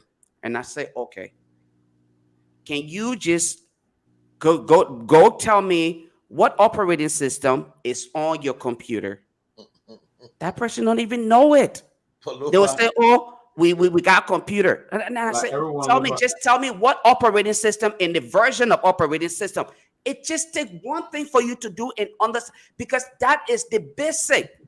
And what I'm saying is, if we want to move forward, in all honesty, we must start to equip ourselves. The reason why people would leave Liberia to go to Ghana, Ivory Coast, and Nigeria and other places to bring IT, or India to bring IT experts in our country to do the bare minimum job in our country, is because our young people are not adequately prepared to do these things.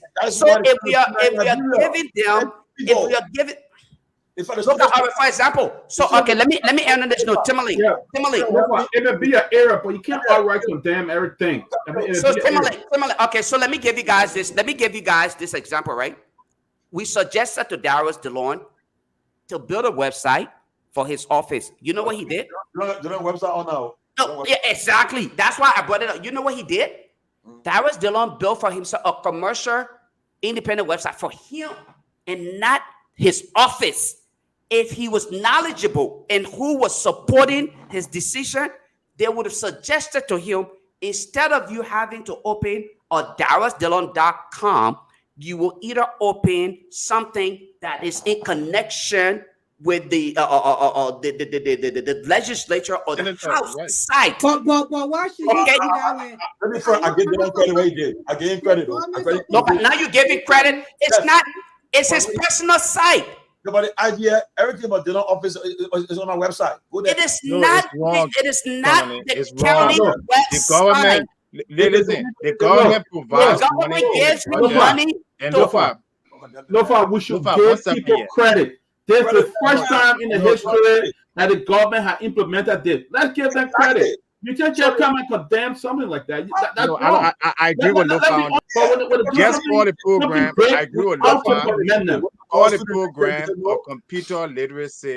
Stop it. I get them credit. I get them credit for of course. I get them credit. So get them credit for having computer literacy, not IT. The people in the studio gotta go. For our students, they're gonna come here. Students will be on the platform. We'll talk to them. I will be here to quiz them too. Yeah. When did they come in? No, when are they coming? When are they coming? Chuchu, it's not yet coming to just condemn the kids. They are learning. We should encourage them. We're not here to condemn them. We should encourage them. Government, I don't know how you're doing your part of politics, but when someone does something good, that's a Peabody. The government is very deceptive. You can just talk one at a time, please. The government I don't just condemn things. Let's give credit where it's due. Dr. Peabody, let me tell you something, right? You would not appreciate your child, as smart as you are. You would not appreciate your child if they were to come home with a C average. You will first of all say, good, but then these are places where you can enhance or improve on. And I'm telling you, should have waited for them to come before you come up. No. What I'm telling you here, I spoke of DeLon's decision. His idea is good because I beat on DeLon for years, and Chuchu came and added to it. Let me credit Chuchu as well. Finally, he came up with a website, but it is not the government who asked for the office website. But let me ask you a question now. Office website. That is not his office website. That is his personal website. It's a .com. Yeah, but everything about the office is on our website. So that don't make it his office website, Tomalin. You're not educated people. Okay. I got a website myself for my organization. All right. Chris. I commend the government on this one. I commend them. I do. I commend them. Can I ask a question quick? What an ABC computer, I commend them. I'm not here to condemn everything. I'm here to criticize as well. And show gratitude for good things that people do. Listen to me. Yesterday, I don't do that. All along, I have been money. I've been making money on Facebook. I didn't know. Yesterday, happy birthday. One our church anniversary from there, one lady told me, said, hey, all the money you got here. I was surprised. I'm making money on Facebook. I know on you. Because how much you made? The money goes straight to my account. How much you made? But he had good bid though. When the lady tried to fix it, something he had good bid in it. I was surprised. I'm but say, I want money now. We are making the money on the Facebook. You want to take it for yourself?